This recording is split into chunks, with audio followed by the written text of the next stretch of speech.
My daily life in a TV series. This video is purely for entertainment and does not infringe on copyrights or laws. The rights to the novel and image belong to the original author. We do not claim ownership. Don't like waiting and want to listen to this fanfic in full now? Subscribe to our Patreon, where you'll find the best fanfics. Chapter 601. Are you kidding me? Medical center. Late at night. In a VIP ward. How is it? Adam finished his work, had a little time with Alice Gray, and went to Danny's place, and then came to visit this cute and pitiful little girl. The fever has subsided, the cough has improved a lot, and she just fell asleep. Nurse Carol looked at Tatiana, who was sleeping soundly with her head tilted to one side with pity. Tatiana was infected from mother to child, and just passed the incubation period and showed symptoms. There are not many good treatments now, but as long as she is cared for, Tatiana can still maintain a certain quality of life in her limited life.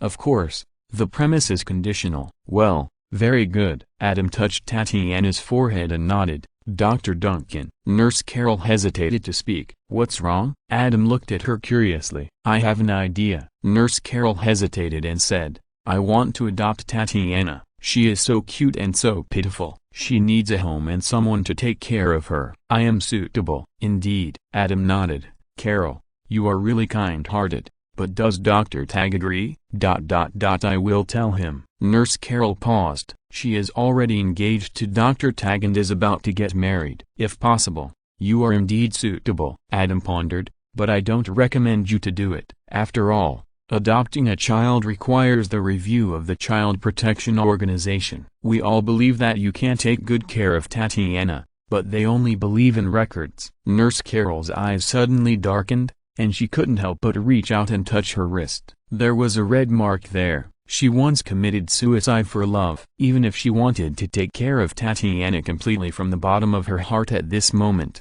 she would not pass the review of the Child Protection Organization after having such an experience. Woo! Nurse Carol glanced at Tatiana sleeping soundly on the bed, covered her mouth, and ran out directly. Carol. Adam followed her out, held her back, and said, It's okay. You and Dr. Tag will have your own children in the future. You don't have to worry about Tatiana. Someone will take care of her. No, no. Nurse Carol lowered her head and wiped her tears, saying, They will only take her into a foster care center. The best ones will at most go to a place like Sunshine House, where she will wait to die. What she needs is a real home, where she can feel as much love as possible in her limited life. Sunshine House is a charity organization in the United States that specializes in taking in children with AIDS. It also specially employs medical staff and teachers. But this kind of foster care institution depends entirely on God's will. If you meet a kind-hearted manager, this place will illuminate a beam of light for the unfortunate children. If you meet an unkind manager, this place will make the already unfortunate children even more unfortunate, like falling into hell, because no one cares about these children. In general foster care institutions, there are families who want to adopt and come to see them from time to time, but the probability of a child with AIDS being adopted is almost zero, and no one will come to see them. The foster care institutions in the United States and the American TV world are really understood by those who understand. Are there any truly kind people? Of course there are. Just look at Carolyn. But there are too few such people. Most of them are indifferent or even evil. Don't worry, I'll make arrangements. Adam smiled and said, Don't you still believe in my ability? Nurse Carol looked at the VIP ward that was transferred because of Adam's words. Seeing that Adam was serious, she believed that Tatiana's cuteness and pity not only touched her, but also turned sadness into joy. No one does not believe in Dr. Duncan's ability. I've been with her these days. Nurse Carol wiped away her tears and walked into the VIP ward, so that she won't be afraid when she wakes up and can't see anyone. That's good. Adam nodded and smiled. Carol, you will definitely be a good mother in the future. Because of Danny and Tatiana's affairs, Adam simply didn't go back to the apartment and slept directly in his luxurious office. He called Juno once a night to talk about this. I'm going to let Caroline adopt her. Adam and Juno discussed. What do you think? Caroline again. On the other end of the phone, Juno couldn't help but teased. She has simply become your tool. It's not as exaggerated as you say. Adam laughed. She likes to do this kind of thing herself. I'm just helping her, so I'm her tool, in every sense. Is this Tatiana really so cute? Juno asked curiously. Otherwise, based on her pitiful life experience, I'm afraid you wouldn't be so enthusiastic about arranging things for her. Very cute and well-behaved, Adam affirmed. Think about it. Nurse Carol in our hospital is young, not infertile, and is about to marry her doctor fiancé. At this moment, she very much wants to adopt Tatiana. You can imagine how cute she is. It is also possible that Nurse Carol has subconscious doubts about marrying her doctor fiancé, and uses this to hinder their wedding, Juno said playfully. Adam was speechless and complained, "Don't think of people so darkly. Even if that's the case, at least Tatiana gave her enough excuses, and most people can't do it." Haha. Juno laughed. That's right, people say that having children is for fun, and it's the most fun between the ages of 2 and 6. Before the age of 2, they cry and are annoying, and after the age of 6, they are all kinds of bears. A 4-year-old angel girl with picturesque features can indeed be cute to most people, plus her miserable life experience. It's no wonder that you look at her with a special eye. What else? Adam shrugged and said, "Aren't there enough poor people in this world? It's just that I happened to meet her, and she happened to be so cute and pitiful that I was willing to take the trouble to help her, so I did a good deed that day." I have been in the medical center for more than half a year, and I have encountered so many human tragedies. With her, I have only helped 4 people in total. Otherwise, there are many more miserable people than her that I have heard of in the hospital. If I take care of them all, how can I manage them all? Are you taking care of them? Juno teased. You only said one sentence, and then left it all to Carolyn. The real hero is her. Of course she is the hero. I didn't say I'm a hero. Adam laughed. I have always admired her greatness. She is like the female version of Captain America. Why does it sound different when you say this? Juno complained. You have played this kind of cosplay with her a lot, right? No, I haven't. Don't talk nonsense, Adam said seriously. I really admire her from the bottom of my heart. Okay, Juno interrupted. Don't talk nonsense in a serious manner. It would be strange if you didn't. Which female good friend of yours has not been asked by you to cosplay? Caroline can indeed adopt Tatiana very well, but I think you can also consider Heather. Heather? Adam was stunned and said strangely, are you kidding? P.S. Thanks to 98 Duncan for the reward. Thanks to my book friends for their enthusiastic suggestions. I'm going to buy some rock sugar and pears today. Let's go buy some rock sugar and snow pears to see if it will help. Thank you very much. Chapter 602. Everyone is paranoid. Late at night, the phone calls continued. Why not? Juno asked back. You don't know Heather is lonely, do you?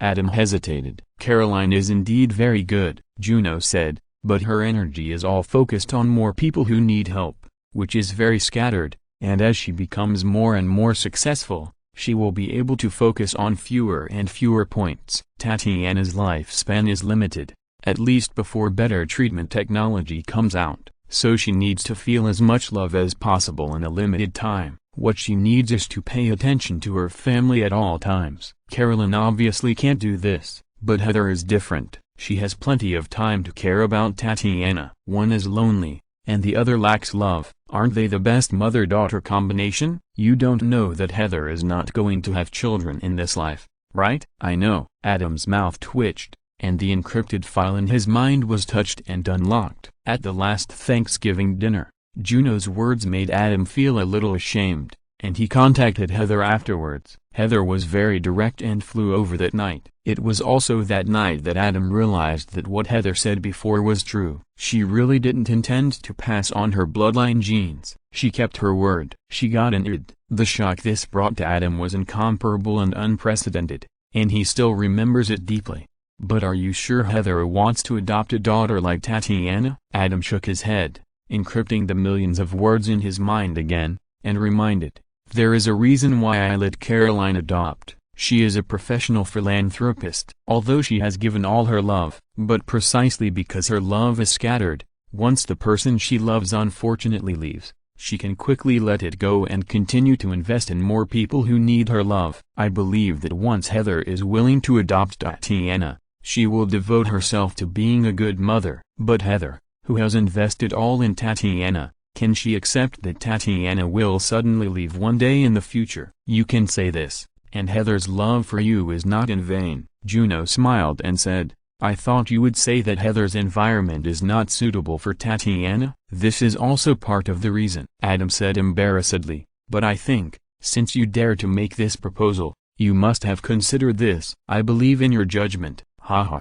Juno chuckled. When facing danger, you always avoid it, but you don't know that sometimes facing it bravely can easily solve these dangers. Don't worry. How do you think Heather has been here these years? Have you really made no progress following us? Not to mention that you are also okay. You have also reminded us over the years, and we have all achieved financial freedom with you. In the United States, money can solve everything. If Heather really wants to adopt Tatiana, there will be no problem. This is also because you are willing to trust me. Adam smiled reservedly. As early as college, Adam began to invest the royalties he received, and has achieved amazing returns over the years. As Adam's best friend, Juno, who has the superpower of seeing through people's hearts, keenly noticed Adam's confidence like holding a trump card, and took out most of his and Karen's money without hesitation, and followed Adam's steps to invest. After that, he even asked his father to mortgage the house. Karen naturally listened to Juno and did the same. In the past few years,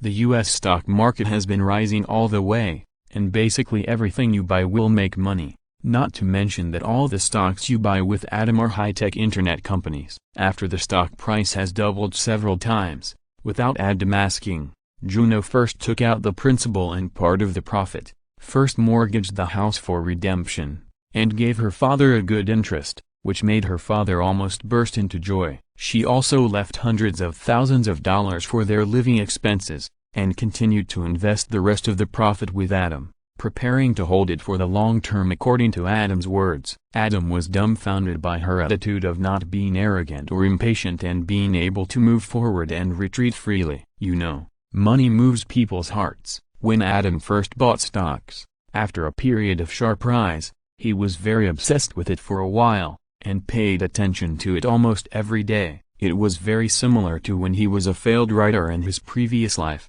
He paid attention to how much the new book price rose every day, collected it, and recommended it, and read it at least 10 times a day. But it was much more exciting than that. It was also later that his wealth rose every day, and finally he became numb, and then he crossed this psychological trap. Juno's calm mentality from beginning to end. What else can Adam say? There is only one word of admiration. After that, it was Heather. During the years when Adam and Heather were in love, Juno also reminded Heather. Juno's personality, charm and persuasiveness are amazing. Heather had no money at that time. When she inherited the manor and farm, she mortgaged the farm according to Juno's words and got a sum of money. Like Juno, she invested with Adam. In the past 4 years, the farm has been redeemed and the finances are relaxed and free. It is still Juno's old routine. A large sum of money is left for daily expenses, and the rest of the income is directly kept there for long-term holding,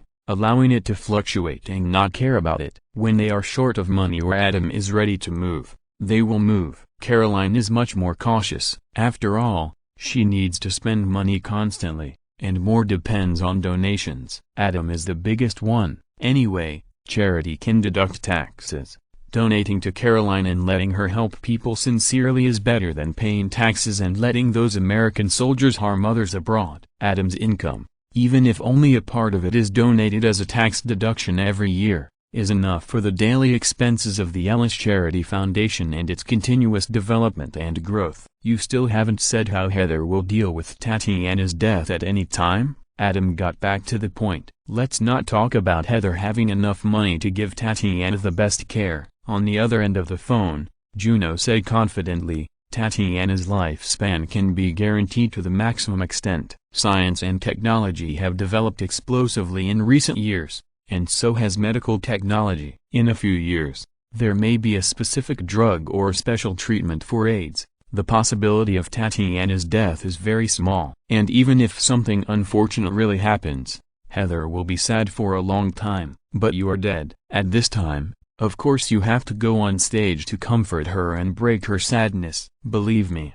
with you around, she will get over it quickly. Do I have such a big role? Adam smiled bitterly. No way, Juno teased. Who made you meet some paranoid women? It's hard to change what they believe. The good ones are very good, and the bad ones are very bad. Carolyn and Heather are both very good to you. Just be happy. Aren't you also paranoid? Adam couldn't help laughing. Don't think I don't know. You seem to be the most paranoid. It's you who makes me surrounded by good paranoids. I haven't seen bad paranoids for a long time. Am I? Juno asked back with a smile. Aren't you? Adam was in a good mood and said jokingly. In the middle of the night, hundreds of kilometers away, the two played a childish repeater game on the phone.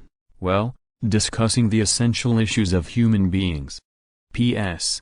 Thank you book friend 150316111552947 for the reward. There are still 2 chapters today. I have to go to bed early and sleep for 10 hours to recover my vitality. I will try to resume 3 chapters tomorrow. Forgive me. Chapter 603, The Showdown is Coming. The next day, medical center. Emergency room, white male, shot in the left shoulder. 3 dead on the spot.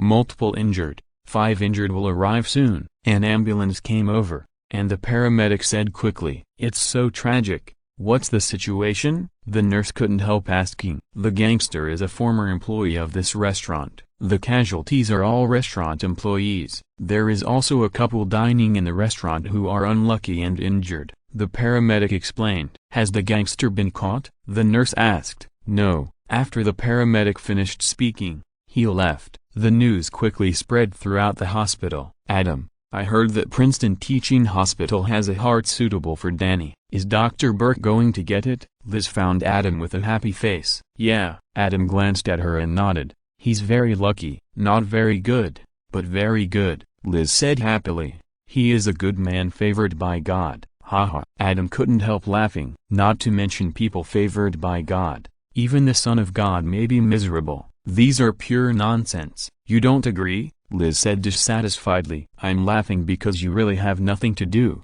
Adam changed the subject and said, I heard that the emergency room is full of people. Why don't you help? 5 injured, 4 are not seriously injured, and the other one died on the road. Liz explained. Meredith and the others can handle it. So 4 people died? Adam frowned. Yes, Liz nodded. I heard that the gunman was a former employee of the restaurant. After being fired by the manager, he was revengeful and pushed the door in, regardless of anything. His real target, the manager, was only injured in the shoulder. Just now he was boasting proudly about how clever and agile he was. As soon as he saw the gunman coming in, he knew it was not good, and immediately used his body as an athlete to swiftly hide behind the cupboard. Neither of them is a good guy. Adam shook his head. This manager was still boasting proudly when 4 people were killed and 4 were injured. You can imagine how bad he is usually. No wonder firing an employee can cause such a tragic tragedy. Adam could imagine what kind of villain he was. But compared with this villain manager,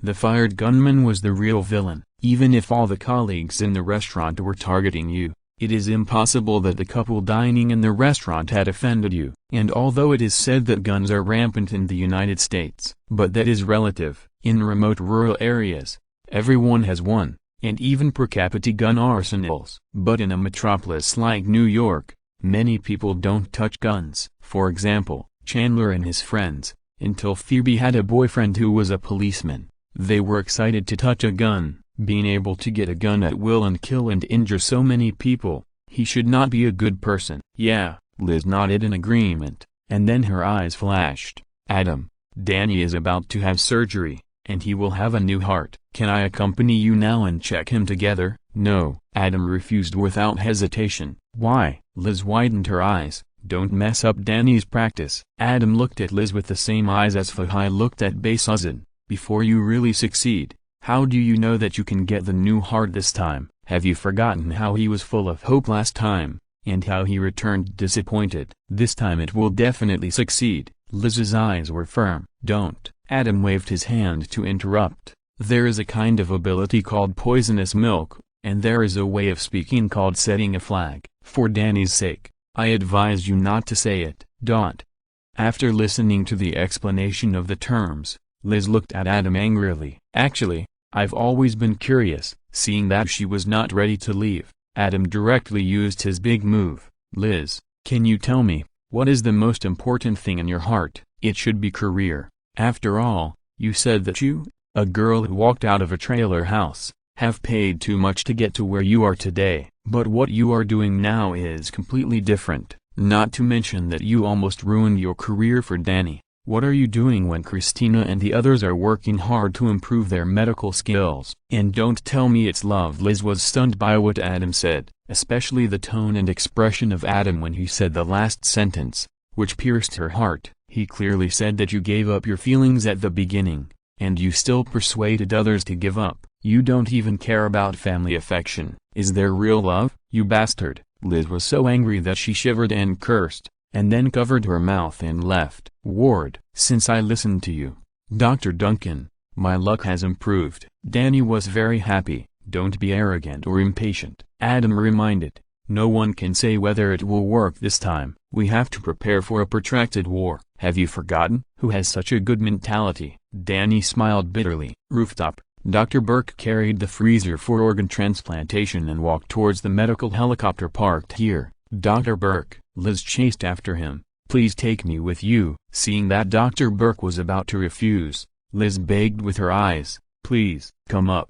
Dr. Burke was not as cruel as Adam, and nodded helplessly. Princeton Teaching Hospital. Danny is so lucky that there are two hearts suitable for him at the same time. Liz was very excited. 5 minutes later, the patient died and the heart cannot be used. Dr. Burke announced. No, Liz cried out sadly, then thought of something and ran directly to the operating room next door, where there was also an operation for heart transplantation. Don't move, Liz shouted at the female doctor who was holding a scalpel and preparing to cut. What did you say? The female doctor glanced at her. We need to discuss it. At this time, Dr. Burke also rushed over and said to the female doctor, on the transplant list, your patient may not be ahead of my patient, so theoretically this heart may not be yours. Then the two began to quarrel. Dr. Burke and female Dr. Hanan were classmates at Johns Hopkins Medical School, one ranked first and the other ranked second, and they were born to be incompatible. Of course,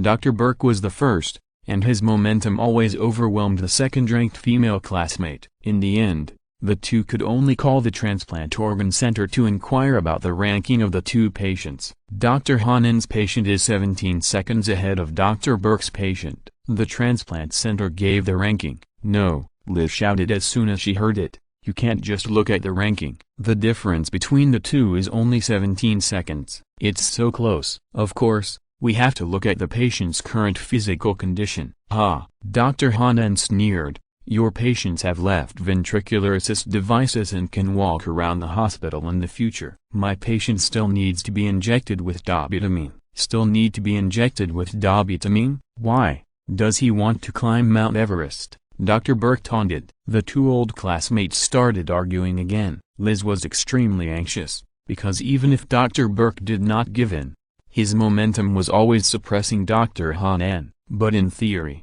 Dr. Hanan's patient was ranked higher and deserved the heart. In a hurry, her IQ immediately went offline, and she became emotional and started to act trashly. Liz put her hand in her pocket and secretly dialed Dr. Burke's cell phone with her mobile phone. Beep.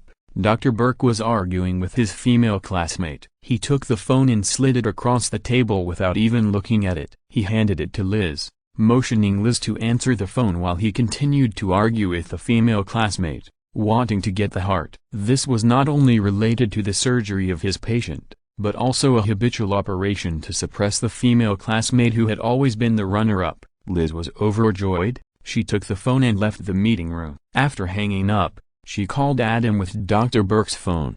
Dr. Burke. Adam's voice came from the other end of the phone. Is everything going well? Adam, listen to me, Liz growled. This time, you have to help me. P.S. Thanks to Phantom Ghost Fairy and _Thingbao for the reward. Chapter 604. Shut up, idiot. Medical Center. Adam frowned when he heard this, and subconsciously wanted to refuse. But when he thought about the fact that he hadn't figured out the situation yet, He held back for a moment. "If you have something to say, just say it. There are two hearts." Liz quickly explained the matter, and then began to request, "Now Dr. Burke is fighting with the other party for the last heart, but there is little hope, so we must do something to win this heart for Danny. I need you to make Danny's physical condition worse immediately." "Shut up," Adam shouted when he heard this. "Give the phone to Dr. Burke." "You are not willing to help me with this little favor?" Liz was stunned. "This is easy for you. I know you can do it.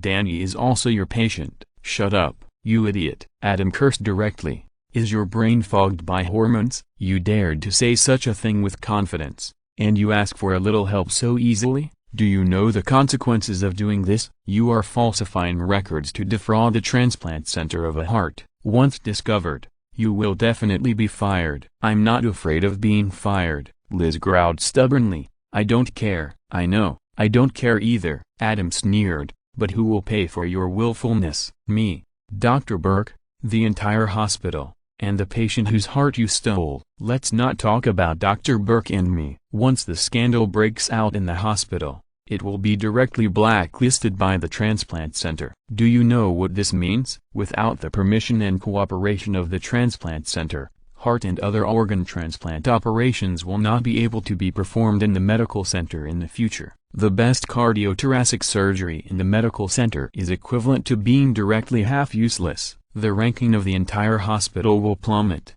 and the loss of reputation and resources is incalculable. How many people are working in the entire hospital? You are destroying everyone's rice bowl. And the patient whose heart you stole by fraud, isn't his life a life? Don't say that 17 seconds earlier is nothing. This is what he deserves. Now, hand the phone to Dr. Burke immediately." Beep beep beep. After being scolded by Adam, Liz knew that Adam would never help her, so she hung up the phone directly and turned off Dr. Burke's phone. At this moment, even though Adam told her about the serious consequences, she was still so stubborn that she just wanted to win the heart for Danny. That's right, she still didn't give up. "George, are you my best friend?" She called her best friend George O'Malley again. "You must help me this time." Medical center. After being hung up, Adam looked grim. He rushed to Danny's ward while continuing to call Dr. Burke. The message was turned off. "You're not going to give up until you reach the Yellow River." Adam began to think about how to deal with this matter. First of all, Liz must not be allowed to do this. Second, it must not be made public, because this is an absolute scandal. If it is leaked, even if it is not done, there is still a risk of being blacklisted by the transplant center. For a long time, the interests of the hospital are his interests. Liz's behavior has seriously threatened his plan to cure diseases, save lives and increase life. This time, he will not just complain in his heart and laugh it off. When they got outside the ward, seeing George O'Malley hesitating, Adam's face turned even colder. He dragged George to the corner and said in a low voice, "Have you turned your brain into a mess? Do you know what you are doing?" "I don't want to either, but Liz." George was tangled. "Liz is finished." Adam sneered. "Get out of here now." "Adam." George wanted to say something else. "Get out, now." Adam pointed and raised his voice. George had never seen Adam like this before. He was scared back and left in the direction Adam pointed uncontrollably. After walking a few steps, he felt relieved in his heart, because he still had some knowledge. How could he do such a thing? If Liz hadn't forced him with that kind of words, he wouldn't even come over. "Director, I need to talk to you about something." Adam scolded George, who was obsessed with his mind, and directly called Richard, the director of surgery. After he refused, Liz dared to ask George to come over to falsify the data. This was simply crazy. However, this also made Adam have no psychological concerns, and he directly reported the matter to the chief of surgery. The chief of surgery, Richard, was stunned. There was such a reckless intern, and then he was extremely angry. This is his hospital. This is his surgery. Princeton Teaching Hospital. Liz adjusted her mood and walked into the conference room. "Dr. Burke, Mr. Dugat's condition is getting worse." "What?" Dr. Burke was shocked. "What's the situation now?" "Dr. Duncan is rescuing him." Liz gritted her teeth and said, "But the situation is not optimistic. I think this meets the requirements for priority transplantation. If so, Then Mr. Danny Dugan is now eligible for 1A candidate for heart transplantation, so he can be ranked ahead of Dr. Hanen's patients. Although Dr. Burke was a little confused, he still said, "This is all nonsense." Dr. Hanen was angry. "I'm leaving, Dr. Hanen." In the conference room, the phone that was connected to the transplant center rang with the voice of the head of the transplant center. "If Dr. Burke requires an ultrasound and BNP heart failure test to determine the patient's condition, we will allow it. That will take at least an hour," Dr. Hanen said unhappily. "Is the donor in stable condition?" asked the head of the transplant center. "Yes." Dr. Hanen didn't want to say it, but he still told the truth. "In this case, Dr. Burke has 1 hour to do these tests." The head of the transplant center made the decision. After hanging up the phone, Dr. Burke and Liz walked out of the conference room. "Liz, where is my cell phone?" Dr. Burke stretched out his hand and said, "I want to talk to Dr. Duncan in person and ask about the situation." "Preston." Liz handed the phone to Dr. Burke and called Dr. Burke's name directly, with begging eyes. Dr. Burke was startled and looked at Liz in surprise. He had an ominous premonition in his heart. "Liz, what did you do?" When Dr. Burke knew what Liz had done, his face turned pale. What Adam thought of, how could he, as the director of cardiothoracic surgery, not think of it? "Preston, Danny needs this heart," Liz begged. Dr. Burke looked around and saw that there was no one, so he dragged Liz into an empty conference room, closed the door, restarted the phone, and called Adam. "Dr. Duncan." "Dr. Burke, the director wants to talk to you." "Burke, what's going on over there?" Richard, the chief surgeon, said anxiously. "Don't worry." Dr. Burke knew what the chief surgeon was worried about, and said quickly, "The transplant center gave us an hour to do the test, and didn't say anything else. We followed the formal procedures. If Danny's condition really worsens, we will get the heart. If not, then we will give up the heart." "No," Liz shouted. "Shut up, Liz Stevenson." Richard, the chief surgeon, scolded, "You don't have the place to talk here. Dr. Burke, you know the consequences of this matter, you must not leak the news." "I know," Dr. Burke said in a deep voice. "Liz, stop making trouble," Adam interrupted. "If you continue to make trouble and ruin the reputation of the medical center, even if Danny has a new heart, I guarantee you that he will not have a good doctor to perform surgery on him." I said, "She is now a lunatic, and Adam is out of reach, so he can only scare her first. And me." Richard, the chief surgeon, also echoed. "If you don't believe in my ability, think more about the director's influence in the medical community." Adam said coldly, "Wait there quietly now, don't say another word, and come back quietly with Dr. Burke in an hour." "You guys," Liz wanted to cry. "Think carefully about what you are doing," Adam said coldly. "You want to save Danny, not kill him. Danny still has 2 years, and there are countless opportunities during this period. Do you really want to make him have no famous doctors to perform surgery for this doomed opportunity? And you don't think that anyone can do a heart transplant, and the effect will be the same for everyone, right?" "I was wrong, I give up, and I will do what you said. Everything depends on God's will," Liz cried. "Preston, you must pay attention to the impact." After repeated admonitions from the director of surgery Richard, he hung up the phone. "I want to fire Liz Stevenson," the director of surgery Richard shouted. "I must fire her." "I agree," Adam nodded. "Liz no longer has any medical ethics. If she is not fired for such bad behavior, it would really be a doctoral drama." P.S. Thanks to Lancelot08 and Bay Islands for the rewards. Chapter 605 This is Retribution. Princeton Teaching Hospital. Dr. Stevenson. Dr. Burke saw that she was in a bad mood, and was afraid that if she stayed here, Dr. Hanen would find out that there was something wrong. So he frowned and said, "You should go back to the hospital first. We don't need you here anymore."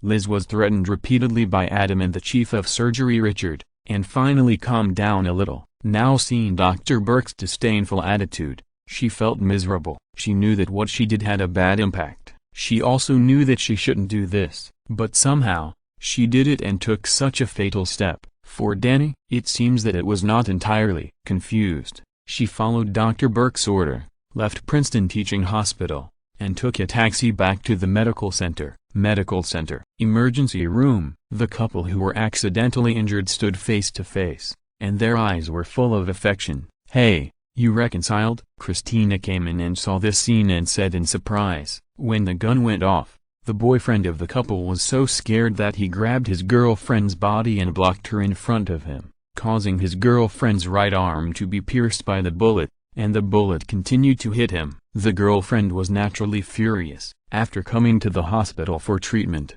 she kept scolding her boyfriend, but the boyfriend was very scared inside, but he was not scared at all. "That was an instinctive reaction, out of my control. Baby, you know I love you. We were both shot. The bullet went through you and hit me. That was a sign that we should be together forever." Sweet words really work. This can be covered up. "I want to give him another chance." The woman in the couple smiled. "I told her that it's not necessary." The man in the couple said hypocritically, "What I experienced today has completely changed me. This bullet will always remind me to do the right thing for my baby." "That's it." Christina was speechless. "I chose to forgive." Compared with anger, this feeling is simply too good. The woman in the couple was moved by herself. Christina was too lazy to talk. The next ward. "I'll give you a few days off." After the clever little manager was bandaged, he saw the young employee who was shot next to him and was sad because his good friend was among the dead, and his compassion was aroused. "I will tell the boss to let you keep your job. It's not your fault that you were shot." "Well, of course it's not my fault. I didn't pull the trigger. Haha." Seeing that the young employee lowered his head and didn't look at him,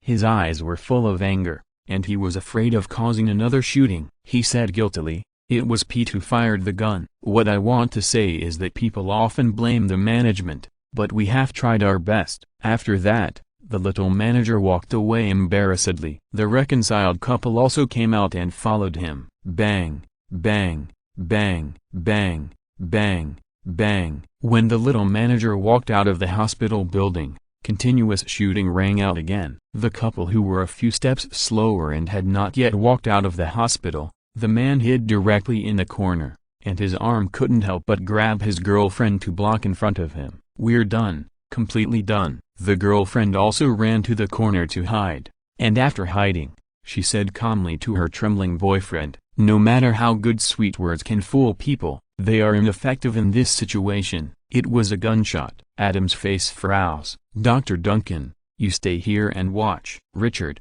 the chief surgeon who had been guarding outside the ward, said as he prepared to go over to take a look. "Chief, I'll go." Adam advised, "You stay here and prevent Liz from causing trouble." "It's better for me to go. I'll be more confident if I go." "Okay." Richard, the chief surgeon, thought of the fact that Adam had survived the previous shootings and bomb attacks safely, and he did have some confidence in his magical premonition of crisis. In addition, compared to the shooting, he was more worried about the subsequent development of the scandal. Adam ran away. When he arrived, the medical staff were still trembling in the hospital, not daring to go out. "You're kidding. The shooting this morning injured 4 people and killed 4 others. The gunman ran away." Now that something like this has happened, the gossipy medical staff's first thought is that the gunman is still not giving up and is chasing after them. No one would question the cruelty of this gunman who killed innocent people, who would dare to show up. Therefore, after the gunshots rang out for a long time, no one went out. Adam had no sense of crisis and guessed that the gunman had left, but he still observed carefully and found 3 people lying outside the hospital building. One of them was holding a gun and pointing it at his head. His head was already a mess. This should be the gunman. The gunman committed suicide. Adam reminded, walked out of the hospital quickly, and first felt the pulse of the man with a bandaged left shoulder. This should be the villain manager, who is now dead. Then he stood up and looked at the third person lying on the roadside in the distance. Liz. After seeing clearly, Adam was stunned. Lying there, shot in the right shoulder, already in shock. It was not Liz. Who else? "Hurry up. Push the bed." Adam tore off Liz's clothes, stopped the bleeding with one hand, and performed CPR on her with the other hand. Fortunately, Adam was strong enough to perform CPR with one hand. Liz, who was in shock, regained her focus. After Adam revived her, he carried her directly to the bed and rushed her to the emergency room. After taking the film, Dr. Shept, the director of neurosurgery, was called in. The bullet was stuck in the spine, which was very dangerous. "Adam, how is Liz?" George stopped Adam. "The bullet is stuck in the spinal nerve group, not to mention the possible complications of gunshot wounds. Even if the bullet is removed surgically, it is very likely to damage these nerves," Adam explained. Even Dr. Shept is not completely sure. "Liz can't be a doctor anymore?" George was stunned. As a doctor, he naturally knew what this meant. "That's a good thing," Adam said calmly. "You don't have to be fired. Your arm won't be able to recover all its functions, and you can't hold a scalpel anymore. This is a good reason. You don't have to worry about people criticizing you." "She's like this, and you still say that to her?" George was furious. "Am I wrong?" Adam said coldly. "Is she doing human things?" "She has no medical ethics at all. She wants to drag you and me into this, and doesn't care about friendship at all. Is it easy for us to get to this point today? Are you really willing to ruin everything because of her sudden madness?" But George's face turned red. He knew that what Adam said made sense, but he still remembered that Liz was like this, and he shouldn't say that to her. There was nothing he could do. He was just this kind of warm-hearted man without any principles. Otherwise he wouldn't be so popular with women. "No buts," Adam interrupted. "You didn't tell anyone what Liz asked you to do, did you? Don't keep it to yourself, otherwise you will be the sinner of the entire medical center." In fact, he didn't know the story of Liz and Dr. Burke in the original time and space, and didn't know that Dr. Burke was shot and almost died because of Liz's willfulness and madness, and almost lost the most precious hand of a famous doctor. Otherwise he would definitely add a sentence: "This is retribution. P.S. Thanks to the sea after the rain, Juanite, Fujian, and Li Ji Li for the rewards." Chapter 606. It's right to be in agony. Medical center. Emergency room. "Ah!" A painful sound came out of Liz's mouth, and Liz slowly opened her eyes. "You woke up." Adam's cold face appeared. "It hurts." Liz didn't have a second thought, and the severe pain occupied her whole mind. "You were shot," Adam reminded.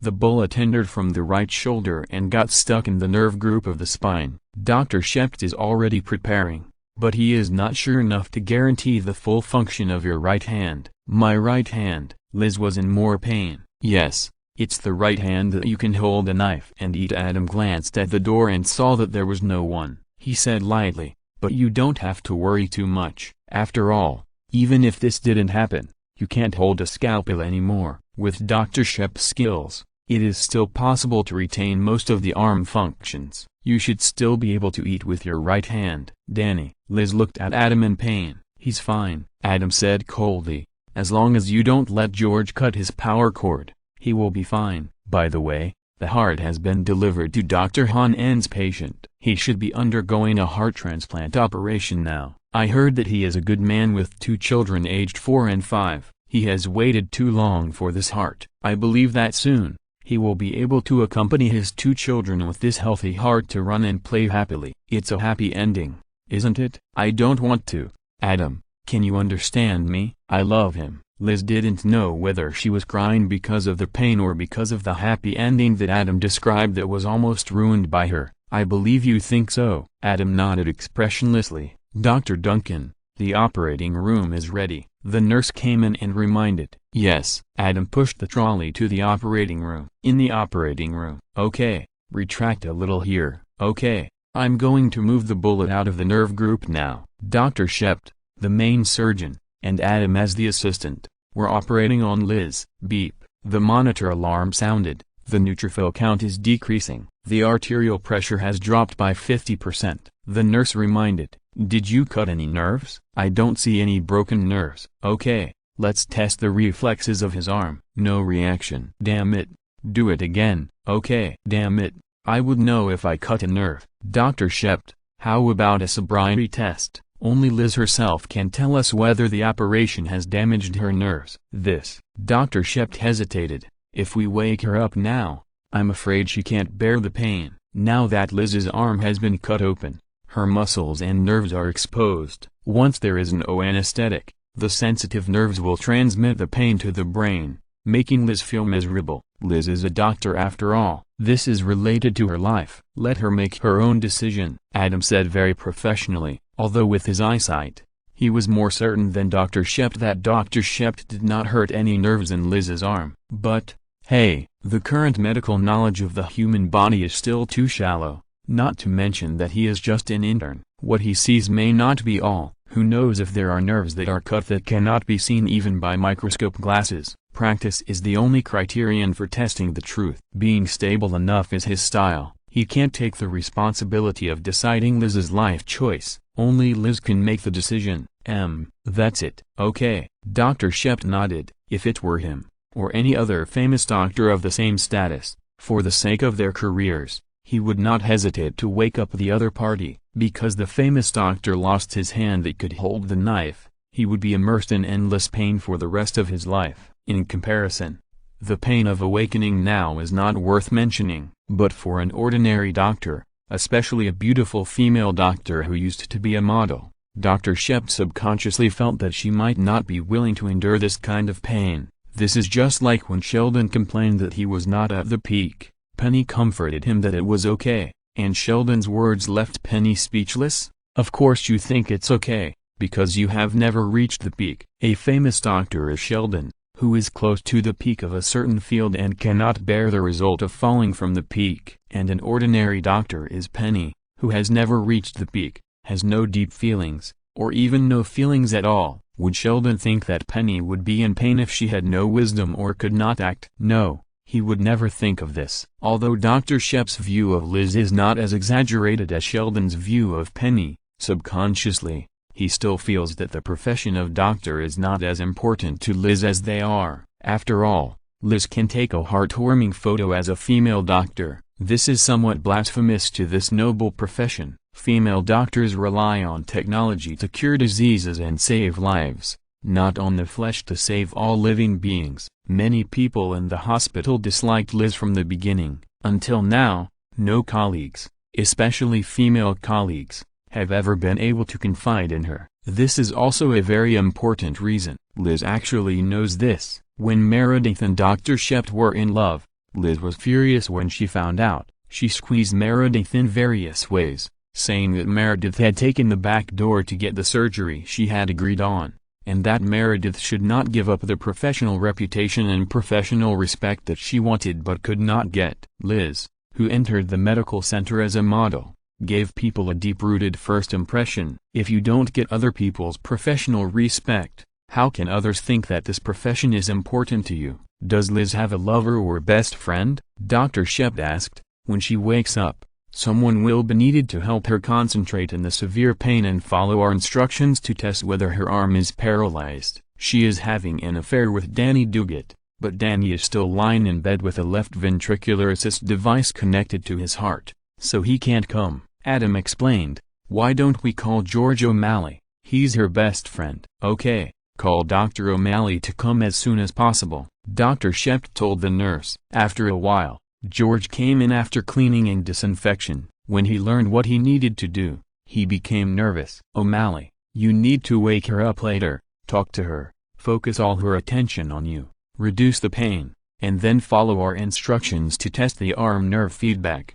Understand? Dr. Shept confirmed. I'll try my best. George squatted in front of Liz with concern. Dr. Shept signaled the anesthesiologist to stop anesthesia and started waking Liz up. She's about to regain consciousness. The experienced anesthesiologist reminded. George, get ready. Adam reminded. Liz, I'm George. Wake up. Open your eyes. Hi. At George's call, Liz opened her eyes, and then her whole body began to shake. The unprecedented pain made Liz shake so much that Adam even suspected that she could bounce directly from the operating table to the ceiling. He had to increase his strength again and again to suppress it. Woo woo woo, cough cough cough. Liz, who had a tube in her mouth, was shaking so much that she was suppressed by Adam and a group of nurses. She wanted to scream but couldn't, and could only make various sobbing and coughing sounds.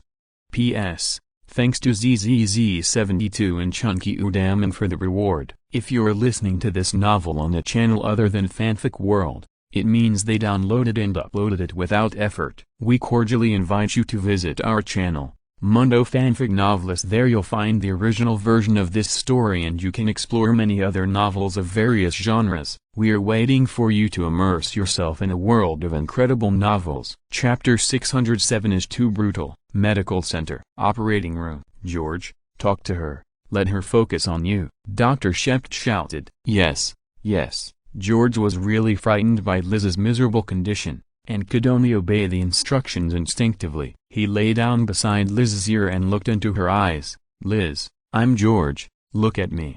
Do you hear me? Calm down, calm down, calm down. Now there are complications? We can cure it, but we need you to move your right fingers. You can do it. Concentrate. Move your right hand. Come on, you can do it.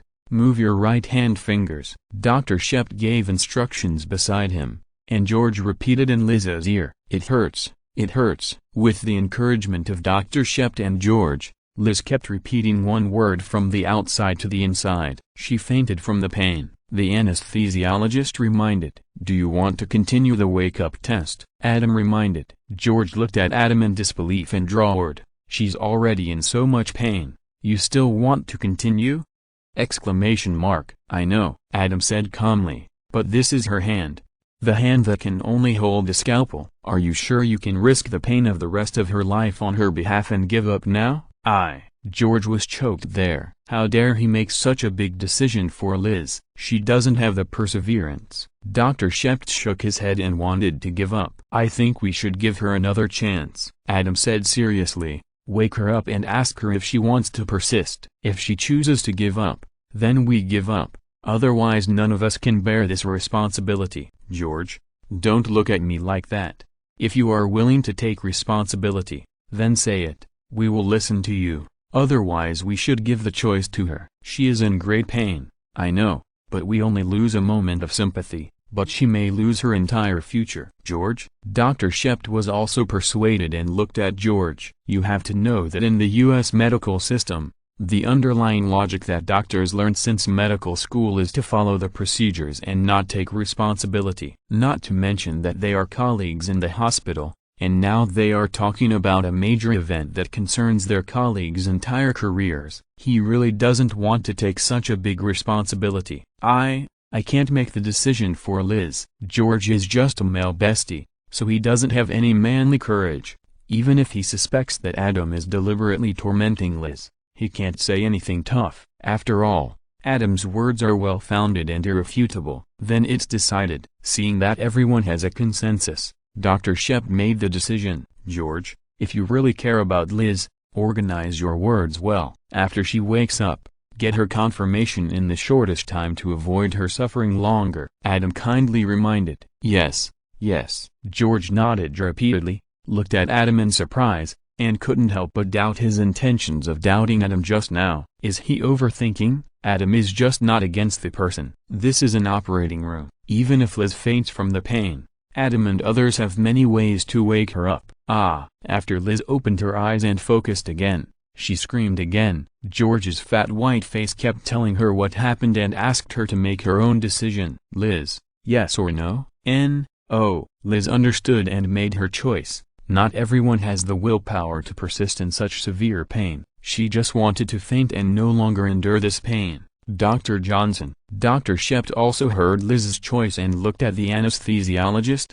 Re-anesthetize her immediately. Okay. The anesthesiologist responded immediately. Soon, Liz was re-anesthetized and silence returned to the operating room. Oh, what a pity. Adam sighed. Everyone couldn't help but look at him. If it were me, even if the pain was 10,000 times more, I would insist on the test. Adam said seriously. Me too. Dr. Shept nodded in agreement. Whether you can continue to be a doctor is not everything in life. George couldn't help but retort. That only means you are not devout enough to be a doctor. Adam shook his head and said, when you really love something, you won't say that. But this is also good news. Good news? George frowned. Because it means that Liz is not devout enough. Adam explained. After the operation, if it is bad news, Liz will not be so shocked. After all, the profession of doctor is not the whole life for you and her. In the original time and space, Dr. Burke, who was harmed by Liz's willfulness, was awakened during the operation like she is now, enduring endless pain. supporting himself with difficulty, controlling the movement of his fingers, and showing Dr. Shept his arm nerve reaction, so that Dr. Shept can understand it. Because for Dr. Burke, who loves surgery and stands at the top, he has to endure it no matter how painful it is. He has no way out. This is all he has. And the willful Liz almost destroyed everything of Dr. Burke. This is the world of daily American dramas, but there is no magic and camaraderie. Dr. Burke, who lost his right hand, cannot rely on the power of magic to recover like Doctor Strange. Even if he searches the world, it will be in vain in the end. By the time Doctor Strange found camaraderie, he had nothing left. Even his girlfriend who had been following him all her life was driven away by his bad temper after suffering a serious setback. Christina, who only loves authority, is not the caring girlfriend of Doctor Strange. If Dr. Burke had not endured the severe pain and cooperated with Dr. Shep's treatment to lay the foundation for future recovery,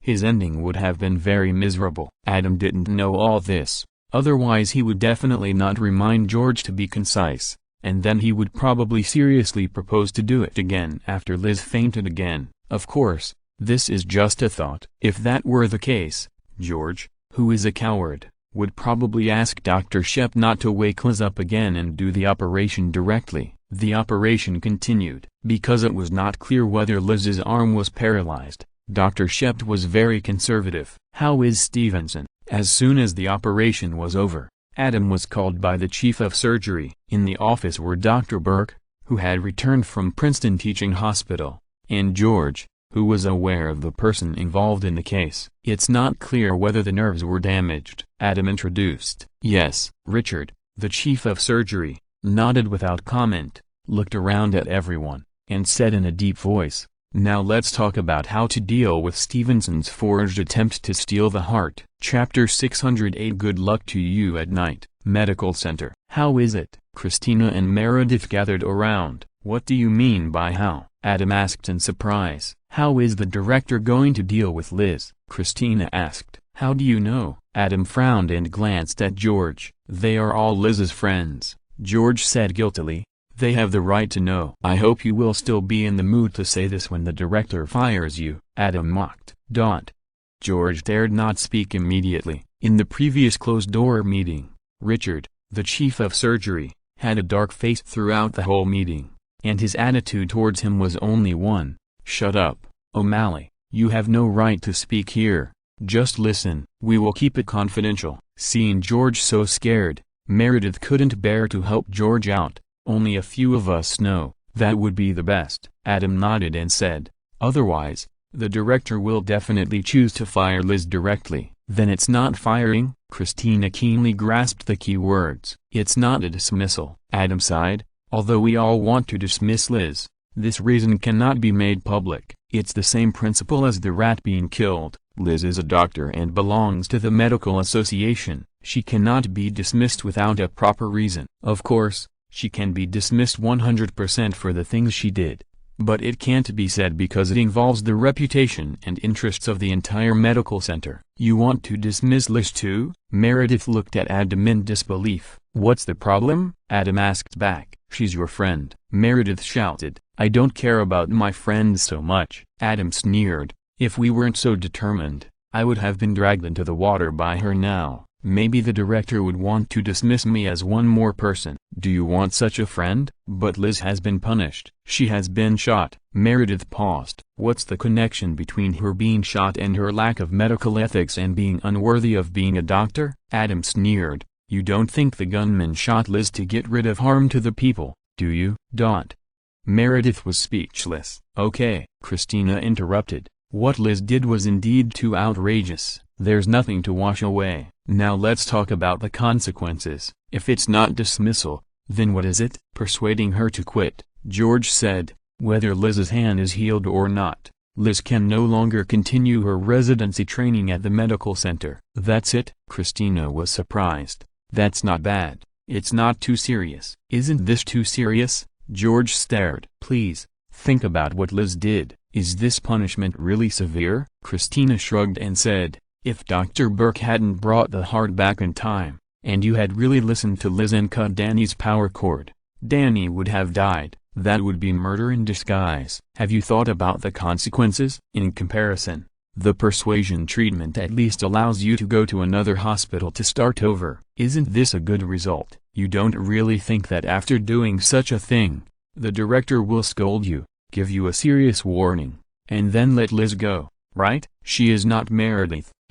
Meredith was unhappy when she heard it. What does this mean? Come on. Christina looked at Meredith with a squint. You know the director treats you differently. It's a personal relationship. This is human nature. What's there to be shy about? Alas. Meredith sighed. I hope Liz will go to another hospital in the future and stop being so impulsive. A sneer appeared at the corner of Adam's mouth. The four talked for a while. Adam repeatedly told them not to spread the news. Then he walked towards the VIP ward to see Tatiana. Juno had already contacted Heather. Heather was very interested when she heard it and expressed her willingness to adopt. But with her identity, it was not easy to pass the review of the Child Protection Organization. Therefore, Adam consulted with a professional Caroline and came up with a solution. That is to let Caroline's charity fund adopt Tatiana first, and then let Heather adopt her. However, this involves the qualification of an adoption agency. Caroline needs time to deal with it. In addition,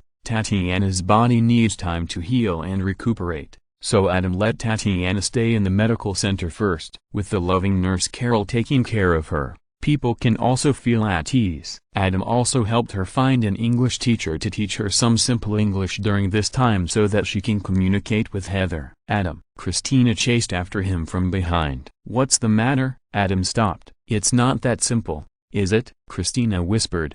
I saw you sneer just now. You don't agree with Meredith's words. Of course I don't agree. Adam laughed. It's easy to change a country, but it's hard to change one's nature. Liz is so crazy. Could you have imagined it beforehand? No. Christina shook her head. That's it. Adam spread his hands. No. Christina stared into Adam's eyes. More than that, there must be something else behind your sneer. Are you planning to take revenge on Liz and not let her have the chance to start over in another hospital? Why do you have such an idea? Adam said in surprise. Don't pretend. Christina complained. You were narrow-minded to begin with. This time, Liz almost affected your career. Although we cannot publicly fire Liz due to the reputation of the hospital, I don't believe you will swallow this breath. You think too much. Adam laughed. I have always been a generous person. Liz was persuaded to leave, which is enough for me. Really? Christina was in doubt. Of course. Adam smiled and said,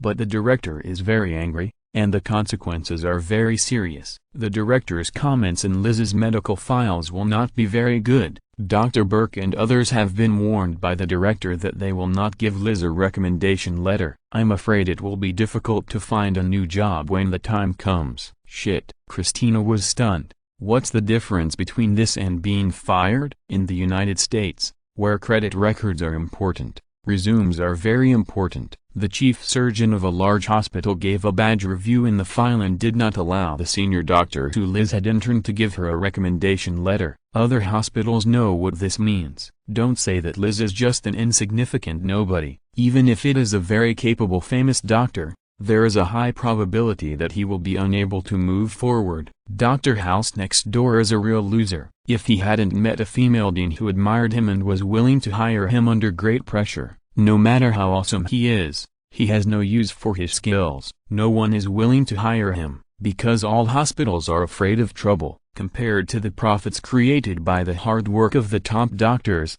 the bad influence caused by the troublemaker doctor's mischief may be something he cannot make up for in his lifetime. It is totally uneconomical. The hospital is open to make money. How could it want such a troublemaker? Dr. House is like this, let alone Liz, who is nothing. Of course there is a difference. This way Liz can accept it more. People always have to have some hope. Adam smiled and walked towards the VIP ward. As for whether there will be endless despair after hope, then we can only use the classic ending sentence of Adam's second sister Teddy's growth video recorded for the fourth sister Charlie. Good luck, Liz Stevenson. Chapter 609. The smile gradually frozen. Medical center. Morning. Emergency. What's going on? Adam saw a man dragging an old man in with both hands, and he immediately went to meet him. He was in my restaurant, just finished brunch, and suddenly fell down, shaking all over. rolling his eyes, as if he had an epileptic seizure. The man holding the old man introduced quickly, "Are you the restaurant manager?" Adam carried the old man to the gurney,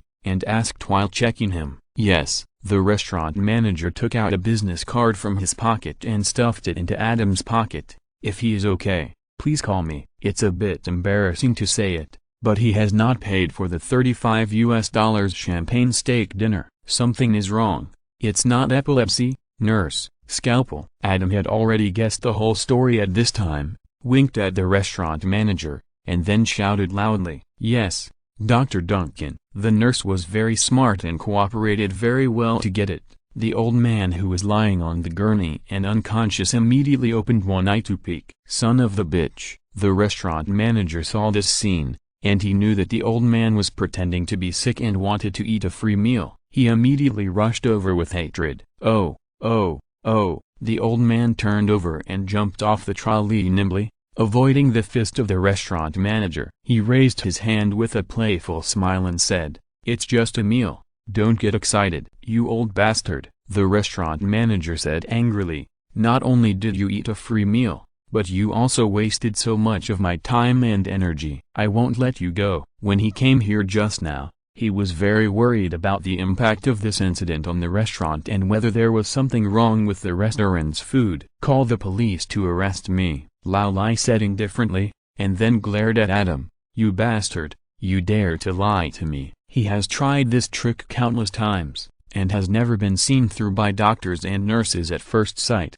nor has he been exposed by doctors and nurses afterwards. Security. Adam was too lazy to talk to such a person, so he shouted directly. When Laulai saw the hospital security coming over here, he immediately ran away. If he really wasn't afraid of the police, he wouldn't have pretended to be sick. The prison food in the American TV world is not so delicious. Seeing that there were many patients in the corridor, Laulai was in a posture of grabbing people and grabbing things to avoid him. Adam dodged, grabbed him, lifted him up in the air, and handed him to the security guard. "Tell the police officer that he is disturbing the normal order of the hospital." Adam saw that Laulai was a rogue who was not afraid of wearing shoes when barefoot, and instructed the security guard who was guarding him. "Got it, Dr. Duncan?" The security guard naturally recognized Adam and immediately understood what Adam meant. "What do you mean? You want to retaliate against me?" Laulai panicked when he heard it.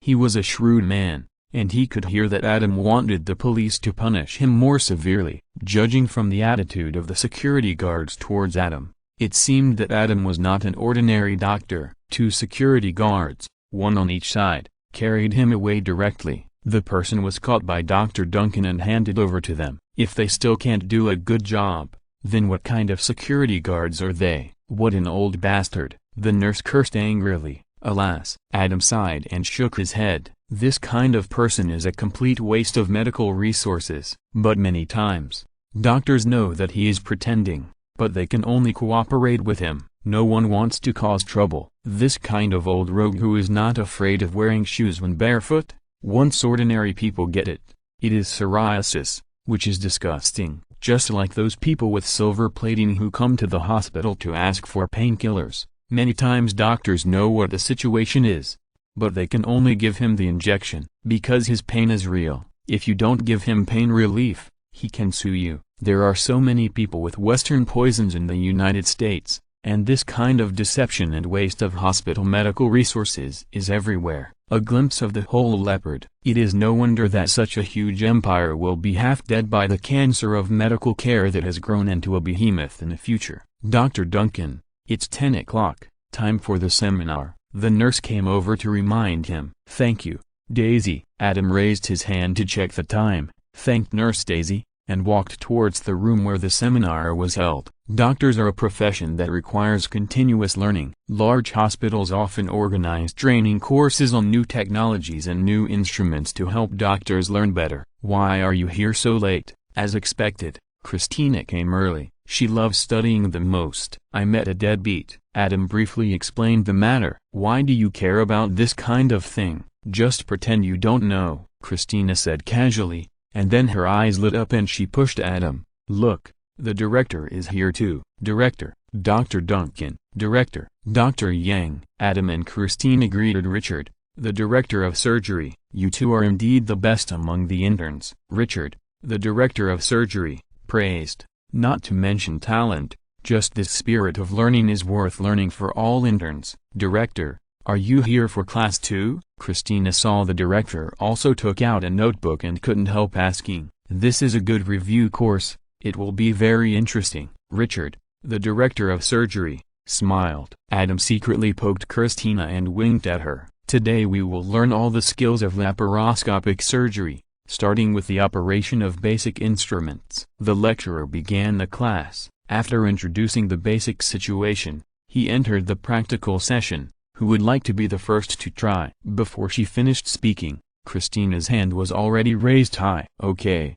Dr. Yang, please start. The lecturer pointed at Christina, who was smiling, and signaled her to try first. Very good, Dr. Yang. Christina's operation was praised by the lecturer. Director, pay attention to your grip and relax. The lecturer walked behind the director of surgery and gave instructions. Adam glanced and saw that the director's smile was gradually solidifying. He couldn't help but smile and shook his head. Christina stared at the experimental screen, operated the laparoscopic surgical instrument, clamped a marble and placed it accurately into a small mouth in the specified direction. I'm done. I'm the first one. After Christina finished, she immediately put down the instrument, raised her hands high, and shouted in joy. The director's frozen smile could no longer be held back, and he stared at the display screen with a dark face and pursed his lips, and operated seriously. Dr. Yang, you're not the first one, the main doctor reminded. Dr. Duncan is the first one, but after he finished, he kept repeating the process to master it. What? Christina was startled, then ran to Adam and saw that Adam was repeating the process over and over again, fast and accurate, which was totally beyond her reach. Speed and accuracy are not the most important, Adam reminded. The basics are the most important. Don't be in the daze, practice more, and it's best to have muscle memory and be familiar with it. Seeing this, Christina's endless joy of defeating the chief of surgery disappeared, and she could only go back and repeat the process unhappily. The morning study ended. Noon, the cafeteria. Adam and Christina were having dinner. George and Meredith were talking about Liz, and the chief of surgery Richard suddenly sat over. The scene suddenly became quiet. Dr. Yang, Dr. Duncan, you embarrassed me this morning. Richard, the chief of surgery, said with a fake smile, my hands are a little rusty recently. No. Adam smiled and said, the chief's basics must be the most solid. That is the key to surgery. You are right. The chief of surgery pointed at Adam, looked around at everyone, and smiled. Dr. Duncan is right. The basics are the most important. Seeing that everyone was looking at him without saying anything, like the employees who couldn't let go of the leader, the chief of surgery was also a little embarrassed. He left with a word and took the plate directly. See you in the afternoon. I really made him look bad. Haha. After Christina and the chief left, the endless joy of not seeing Adam defeat the chief of surgery before the operation in the morning came to her mind again. Just keep a low profile. Adam reminded, if you embarrass the chief in public so high profile, be careful that he will make things difficult for you. I am just telling the truth. Am I faster than him? Christina retorted, and you are the same. Let's compete again in the afternoon? No, I won't go in the afternoon. Adam shook his head. Why? Christina shouted. You are not really doing this to save the director's face, are you? We are doctors, and we pursue technology. It is something to be proud of to be able to defeat the director. No. Adam smiled reservedly. I just don't need to go anymore. Christina. P.S. Thanks to Dezu and book friend 16110605240789 for the reward. Chapter 610, Exit with Tears. Medical Center. Cafeteria. Christina was hit by Versailles Adam again and couldn't get excited. Then, in the afternoon study class, she was taught a lesson by the very serious chief surgeon Richard. I've done it. I've done it. I've done it. When the chief surgeon Richard was the first to complete the laparoscopic surgery suture, he immediately did the same thing as Christina in the morning, raised his hands high and cheered. Perfect, Director Weber, absolutely perfect. The main doctor did not hesitate to flatter. Christina was stunned.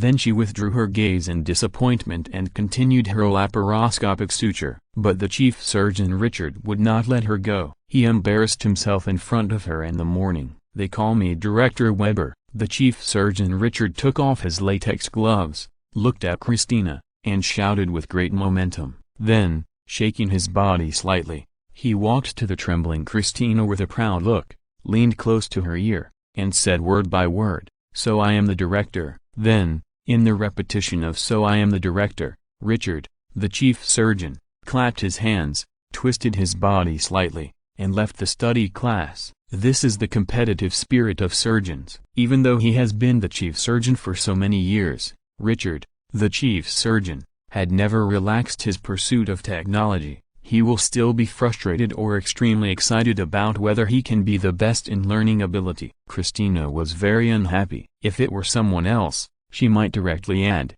"You are not as good as Adam." But her competitive spirit is not much worse than that of the chief surgeon. Therefore, she would not talk about Adam at all. Being defeated by the chief surgeon as being defeated, and being inferior to the chief surgeon as being inferior to the chief surgeon. After Christina suppressed the distracting thoughts in her heart and completed the suture, she immediately left and caught up with the chief surgeon. "Director, what's wrong?" Richard, the chief surgeon, was in a good mood. It was a great feeling to be able to defeat a rising star with your own real strength. "You didn't even look at it just now," Christina asked in confusion. "You closed your eyes. You didn't need a monitor to guide you. How did you do it?" "You are still not as good as Dr. Duncan." The chief of surgery stood still, raised his head, and his expression was somewhat deliberately reserved. "This is the basis he told you this morning. The muscle memory formed after countless operations can complete the operation with your eyes closed. You are still interns,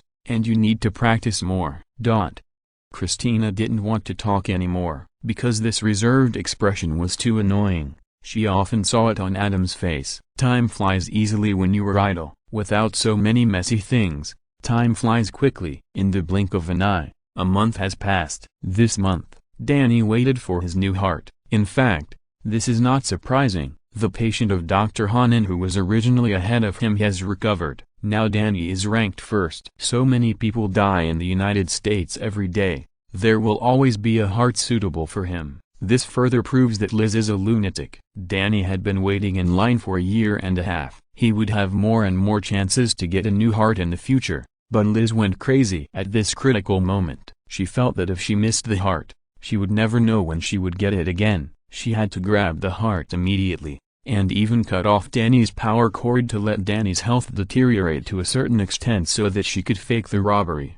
It was so stupid, but she paid a heavy price for it. Not to mention the shooting and the miserable state in the operating room during the operation. Her physical injuries had almost healed in the past month, but psychologically, she began to have problems, which manifested in frequent inexplicable crying. Meredith and the others said that Liz regretted it. She had a bright future in front of her in the past, but she didn't cherish it. But when she lost it, she regretted it. Yes, holding her trembling hand from time to time, watching Meredith and the others perform one cool operation after another in the operating room, and the technology was visibly improved. Liz regretted it very much. She missed the feeling of holding a scalpel, but her shaking right hand could no longer hold a scalpel. Even after a long period of rehabilitation, the possibility of full recovery was almost zero. This made her very painful. Danny's new heart did not relieve her much. Many times, imagination cannot withstand the ravages of reality. What you think you want may not be what you want.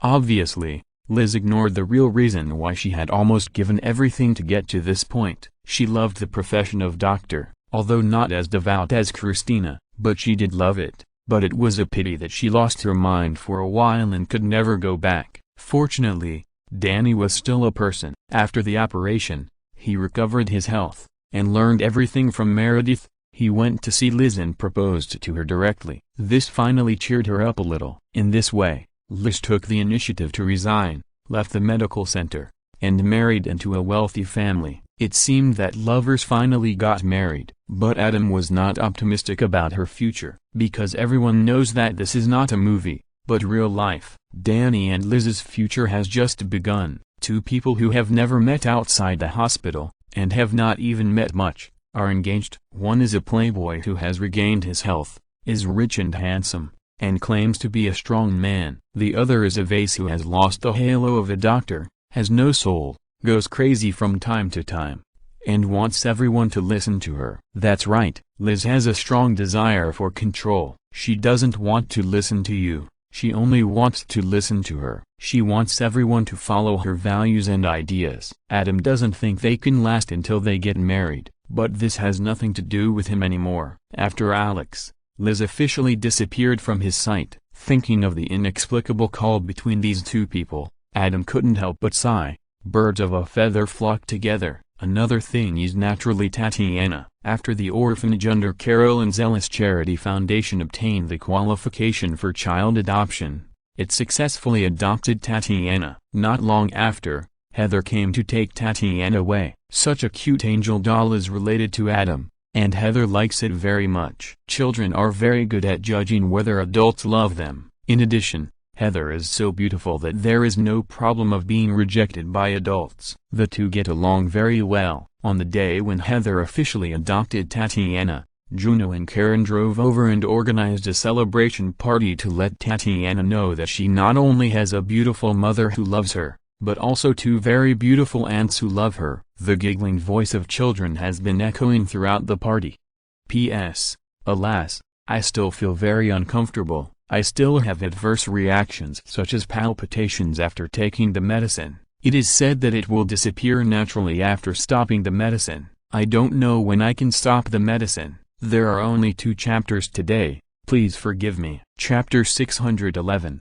Adam was kicked out at midnight. 3 days later. Night. Old friend bar. Adam. Lily waved at Adam. You alone? Where's Matthew? Adam sat down and asked curiously. Matthew and Lily have always been conjoined twins, and it is rare to see them acting alone. He has a paper to finish. Lily smiled. And he is getting married soon, so he has a lot of things to do. Congratulations. Lovers finally get married. Adam congratulated. Matthew and Lily got engaged last year and will get married in April this year, which is 2 months away. Now they are making final preparations. Hee. Lily's smile was a bit forced. Why, are you having a pre-marriage phobia? Adam glanced at her. No. Lily waved her hand to cover up. Don't talk about us, talk about you. I heard that you were kicked out of bed and kicked out of the house in the middle of the night.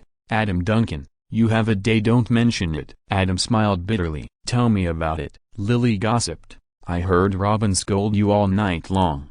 Man, you really pissed her off this time. You know everything. What else are you talking about? Adam said embarrassedly. I want to hear your explanation. Lily smiled. Maybe Robin misunderstood you? Do you really think so? Adam rolled his eyes. You just want to hear more gossip. Can't I listen? Lily said confidently. My ears are still buzzing because of you. How was Dad recently? Adam avoided the topic. Don't change the subject. Lily interrupted. Just start with you saying sorry. I'm used to it. To Robin naturally. Ah, Adam sighed. That's the lesson. The story starts with Heather coming to adopt Tatiana, Juno and Karen coming to organize a party, and everyone celebrates this happy day together. After that, Heather stayed for 2 days and accompanied Tatiana to travel around New York. After Heather left, Robin summoned at night. Adam went. Then the two had a major disagreement in their daily discussion on the continuation of human beings. Because of Adam's powerful voice, Robin was stunned for a while. However, afterwards, Robin was furious. While scolding Adam, he searched through boxes and cabinets to implement Plan B, wishing to shoot Adam immediately. Adam vaguely remembered that Robin and Monica were both pessimistic about the continuation of human beings, and Robin was more thorough than Monica. Monica was pessimistic in body but positive in spirit. Robin was extremely pessimistic in both body and spirit. Therefore, Adam, who didn't agree with it in his heart, casually said, "Sorry, I'm used to it." Then this sentence full of connotation immediately ignited Robin's anger, and he came up to fight with Adam. It was really desperate.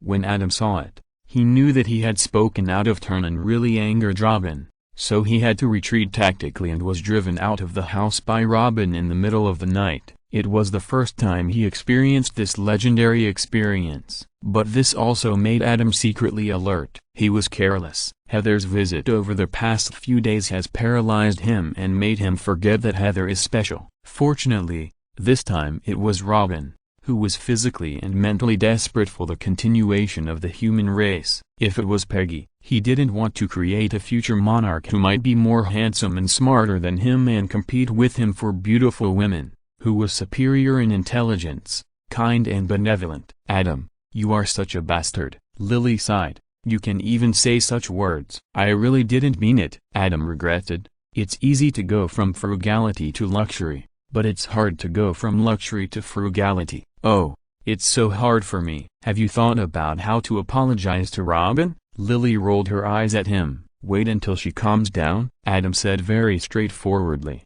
Papa." Lily clapped her hands and looked at Adam with the same eyes as looking at a magical creature. "You really want to do whatever you want just because you are handsome." "It's mainly because I am in good health," Adam added reservedly. Lily twitched her lips. "Robin is really angry this time. You plan to wait for her to calm down naturally, which is probably unlikely." "Robin is not an ordinary woman." "I know," Adam nodded. "Robin is indeed unusual. She is a combination of Robin Sparkling and Robin Stab. She can transform at any time. She was in the state of Robin Stab before. If she hadn't had a knife, she would have stabbed Adam. She doesn't seem to care about feelings," Lily continued. "She knows you are a playboy, but she is willing to play with you, but she is actually a very possessive person." Adam hesitated and said, "It's okay." He remembered that Robin and Alice had fought twice, and the second time was initiated by her. "Believe me," Lily had an I am an authority expression, "after Robin became my best friend, she even cared about my other female friends. How could she not be possessive?" "Well, okay." Adam thought about it and agreed with this point of view. The second time Robin proposed to fight with Alice, it was more a revenge. After bullying Alice severely, she left without caring. Afterwards, no matter how Adam hinted, she had no intention of responding. Even when the hint was a little explicit, she almost turned hostile. After that, she didn't contact Adam for a long time. Now think about it, if her younger sister Katie hadn't come over, she would have needed to find a more reliable scumbag to scare her younger sister, and the two of them would have been in a mess. On the surface, she didn't mind Adam's reputation as a playboy, but that was when she turned a blind eye to it. Once she knew, she cared more than anyone else. This time, Adam casually said a very meaningful "I'm sorry, I'm used to it," which directly exposed the fact that Adam had more than one good friend, Alice, because she knew that no matter how he treated Alice or her in the past, he never had this bad habit. New hatred and old grudges. This made her unbearable. "Now you understand. She is really angry this time." Lily nodded with satisfaction. "It's impossible to let her calm down naturally. You need to take the initiative to apologize and let her calm down. So, what are you going to do?" "Just chill," Adam said honestly. "What?" Lily widened her eyes. "You also said that Robin has a strong personality," Adam said sincerely. "Before I decide not to take the next step with her, do you think she will accept the current apology?" "No." "Then can't you take a step closer to her?" Lily shouted. "Oh, sorry." Adam sighed. "I can't give her what she wants." In his mind, Robin is not even in the top 3 of the female best friends list. How can he cut off everything for her? Robin is not Zhao Longnu, he is not Yango, and he remembered that in the original time and space, when Robin helped Ted pick up girls, he used the trick. Versailles hinted to other women that the reason she broke up with Ted was because Ted had a physical problem, which was too exaggerated.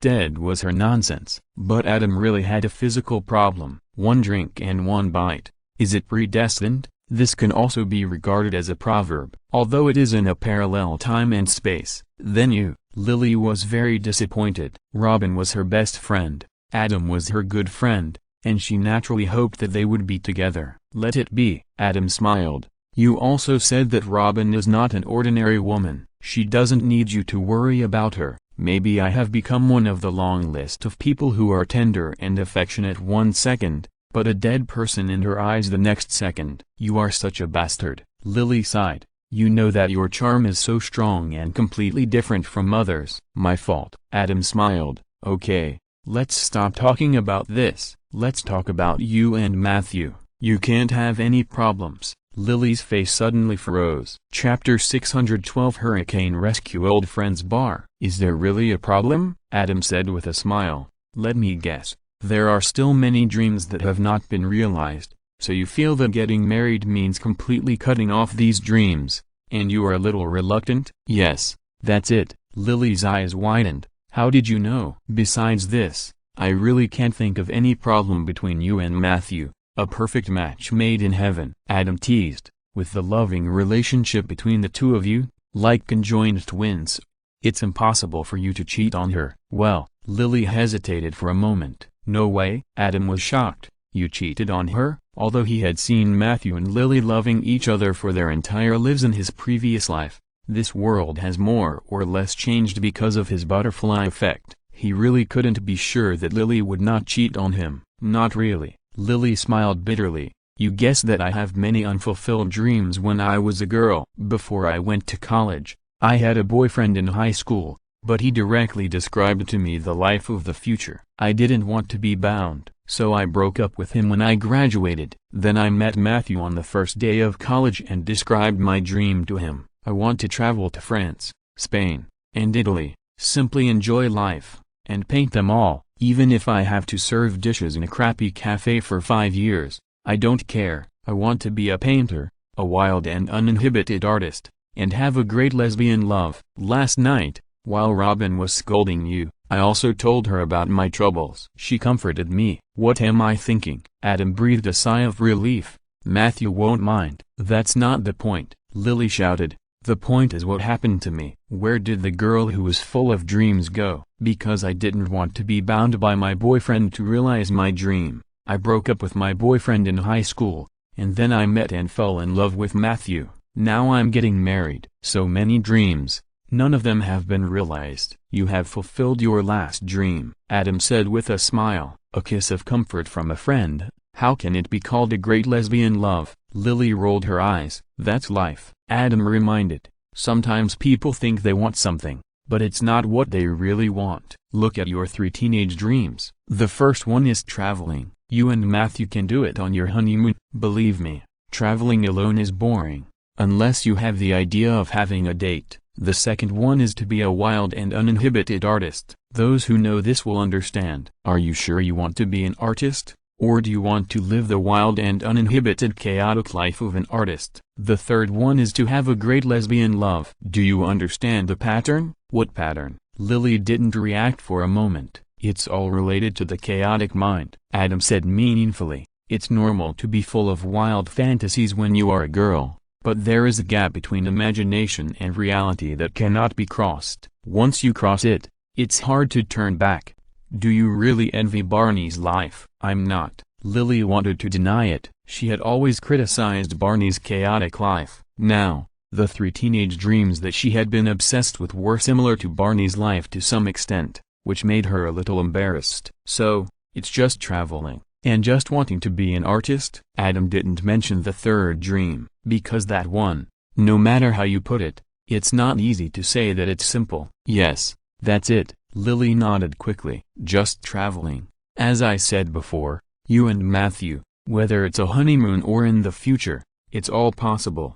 It's not difficult at all. Adam analyzed. As for being a simple artist, that's even simpler. Do you think you have artistic talent? I don't. Lily was not sure whether you have it or not. Adam smiled and said, you must think you have it. Otherwise you wouldn't have been obsessed with it all the time. Not everyone can be an artist. This industry depends most on talent. What do you think? Yeah, Lily nodded. Artists pay attention to the discovery and capture of beauty. This is an industry that requires a lot of talent. Of course, the most talent-demanding industry is mathematicians. Because mathematicians can do it if they can, and they can't do it if they can't. There is no Schrödinger state. Artists are different. There are 1,000 Hamlets in the eyes of 1,000 people. The beauty in the eyes of artists is often not appreciated by ordinary people, who think it is just graffiti or random drawings. Therefore, Most artists are Schrödinger's artists. Ordinary people and experts have completely different observation results. The result of not having a unified standard is that many people who study art think they are gifted and a pearl covered in dust.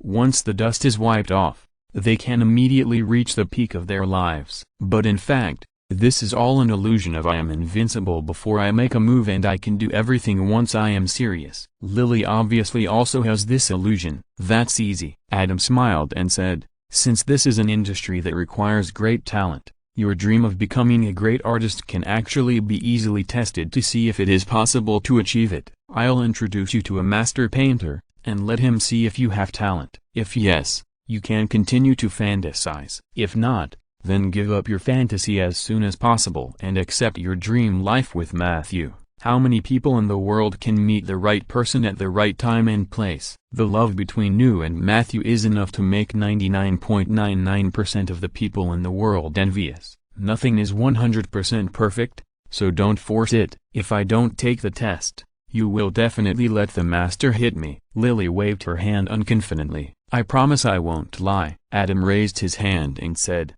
of course, if you really don't believe me, you can take your paintings and fly directly to Paris afterwards to find a few more masters to look at. Don't look for people who are unappreciated or teachers who teach painting, because the good things he says in that way are not objective enough. They are either for money or for sex. In his previous life, Adam saw Lily fly to Paris and be criticized by her painting teacher for her shitty paintings. Then she returned sadly and resumed her happy life with Matthew.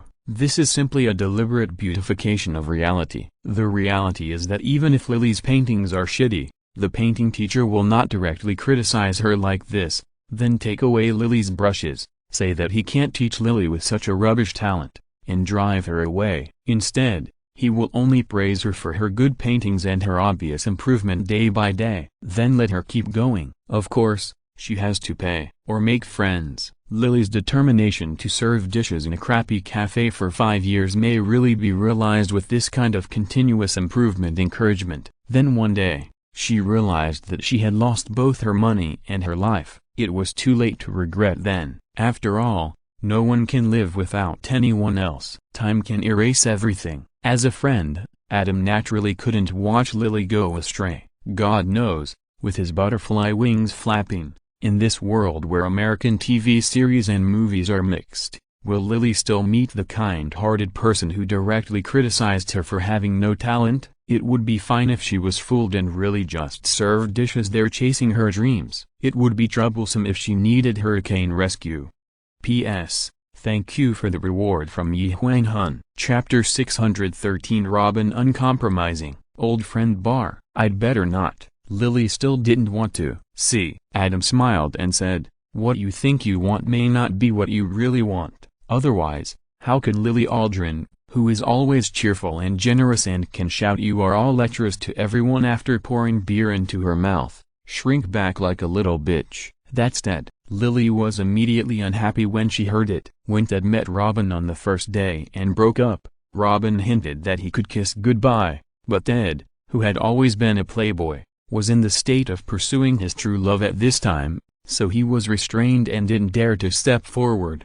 When he talked about it with Lily and the others afterwards, even if he explained a lot, Lily still described him as a shrinking little bitch. Now that Adam called her that, Lily certainly didn't want to do it. Adam looked at her and smiled without saying anything. Okay. Lily knew that if she didn't agree now, she would be no different from Ted, who was timid at the beginning.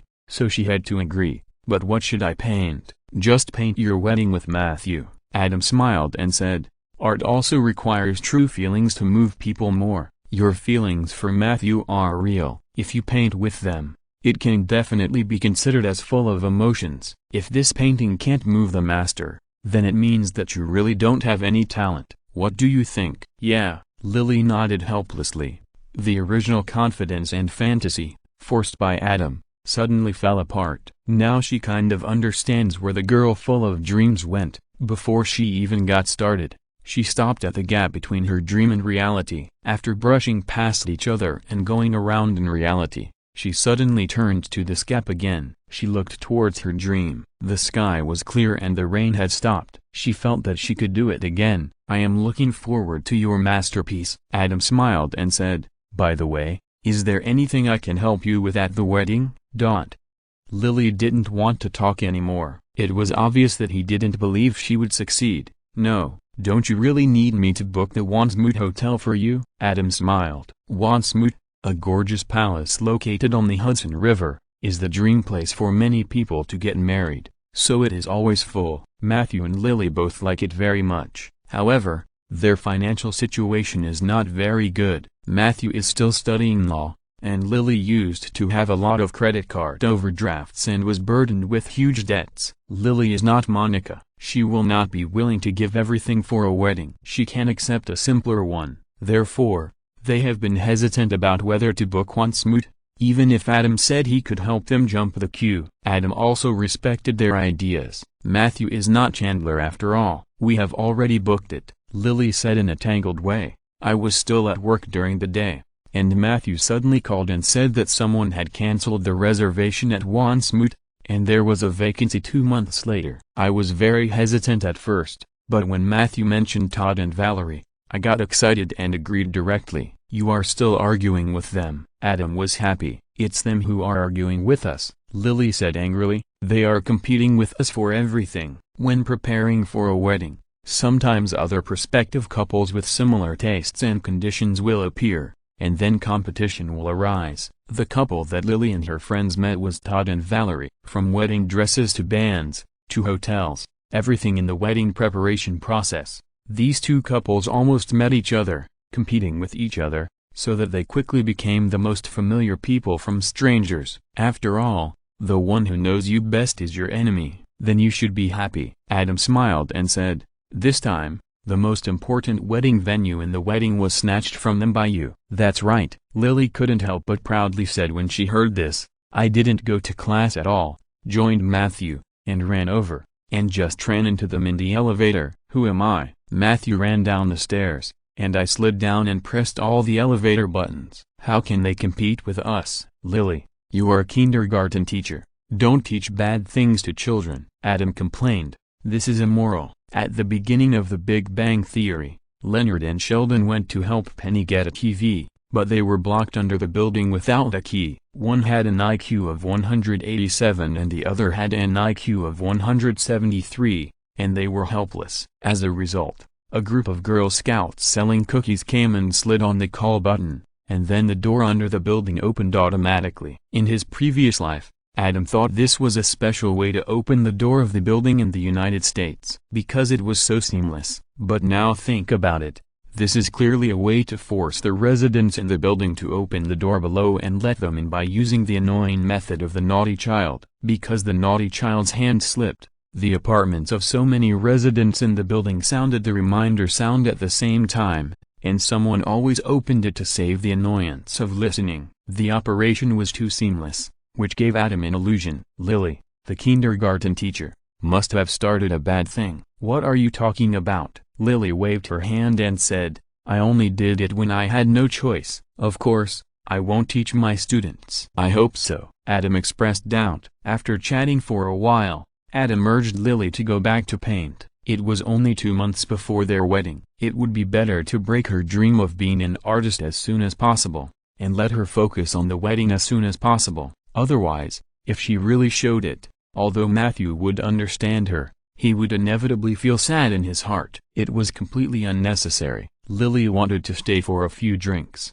but Adam urged her to hurry up, so she started to use Robin's matter to deal with Adam in return, telling Adam that it would be better for him to apologize and let Robin calm down. Adam thought about it and realized that he was wrong last night. Even if Robin would ignore him in the future, he still had to apologize. It was impossible for Adam to become an enemy just because he had a conflict with her. After all, there were many happy moments between them. It was better to part ways in peace. Thinking of this, Adam agreed to Lily's proposal that she accompany him to apologize. She was just watching the fun and didn't mind making trouble. Adam had a hunch that he couldn't bet with Robin that her gun had no bullets like last time. Facts also proved that Adam's hunch was very effective. Robin opened the door and stood there with a gun, loading bullets into the magazine while looking at Adam coldly. Adam smiled helplessly at Lily and left. But he also understood. After all, Robin didn't know that she couldn't have children now. She hated children the most and had always thought of being a dink forever. Last night,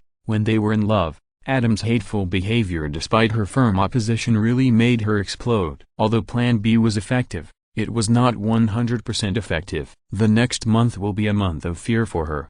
If she still doesn't get angry after hearing Adam's words full of connotation, "I'm sorry, I'm used to it," she won't be Robin. Although Adam knew that Robin couldn't have children, he couldn't say it. Seeing Robin so determined, he could only apologize again and leave. Although Robin would not really shoot Adam, it was still comfortable to shoot a warning shot from a distance. It would be too embarrassing if the police were called. The next day, medical center. Internship doctors made rounds in advance in the morning. When Adam walked into the ward and saw a familiar face, he was stunned. If you're listening to this novel on a channel other than Fanfic World, it means they downloaded and uploaded it without effort. We cordially invite you to visit our channel, Mundo Fanfic Novelist. There you'll find the original version of this story and you can explore many other novels of various genres. We are waiting for you to immerse yourself in a world of incredible novels. Chapter 614 Sheldon's Relatives Medical Center. Ward. Mrs. Cooper? Adam saw the familiar face and couldn't help but shout out,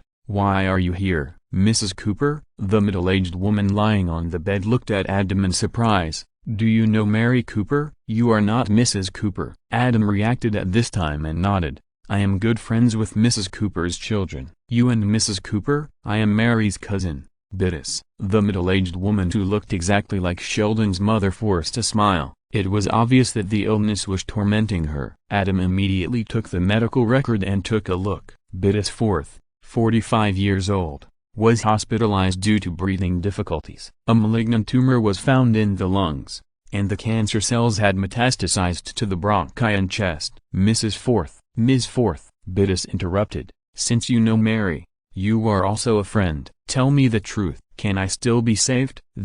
Adam hesitated. "Tell the truth." Biddis' face turned pale and trembled. Adam was thinking about it, and just when he was about to speak, someone came in. Biddis immediately waved his hand and winked, signaling Adam not to speak. "Mom, I don't want to eat the garbage in the restaurant. The food here is terrible. I'm starving." A tall and beautiful girl walked in with a coquettish look. What made Adam's eyes light up was that this girl should be a mixed-race beauty, and her appearance was more inclined to an Eastern woman. This was the first time he had seen a beauty with this face since he traveled through time, and he felt quite friendly. However, when he thought of her mother who was already in the late stage of cancer and didn't have much time left, and she was also the aunt of Sheldon and Missy, he felt a little heavy. That's right, at this stage of cancer, there is no cure. At most, it is to remove the tumor that can be removed as much as possible, relieve the symptoms, and buy as much time as possible. But in Biddis's current situation, the time that can be bought is really limited, and there is a risk of sudden death at any time. Separation of life and death is the most heartbreaking. "I'll ask the nurse to buy it." Biddis forced a smile and said, "Doctor, this is my daughter Amelia. Just call me Adam." Adam said, "Okay, Adam." Biddis nodded. "Mom, do you know him?" The mixed-race girl Amelia lay beside Biddis, looking at Adam curiously. "Amelia, remember I told you before that you have an aunt who looks like me?" Biddis touched his daughter's shoulder and said lovingly, "Is there?" The young girl Amelia tilted her head and thought for a while,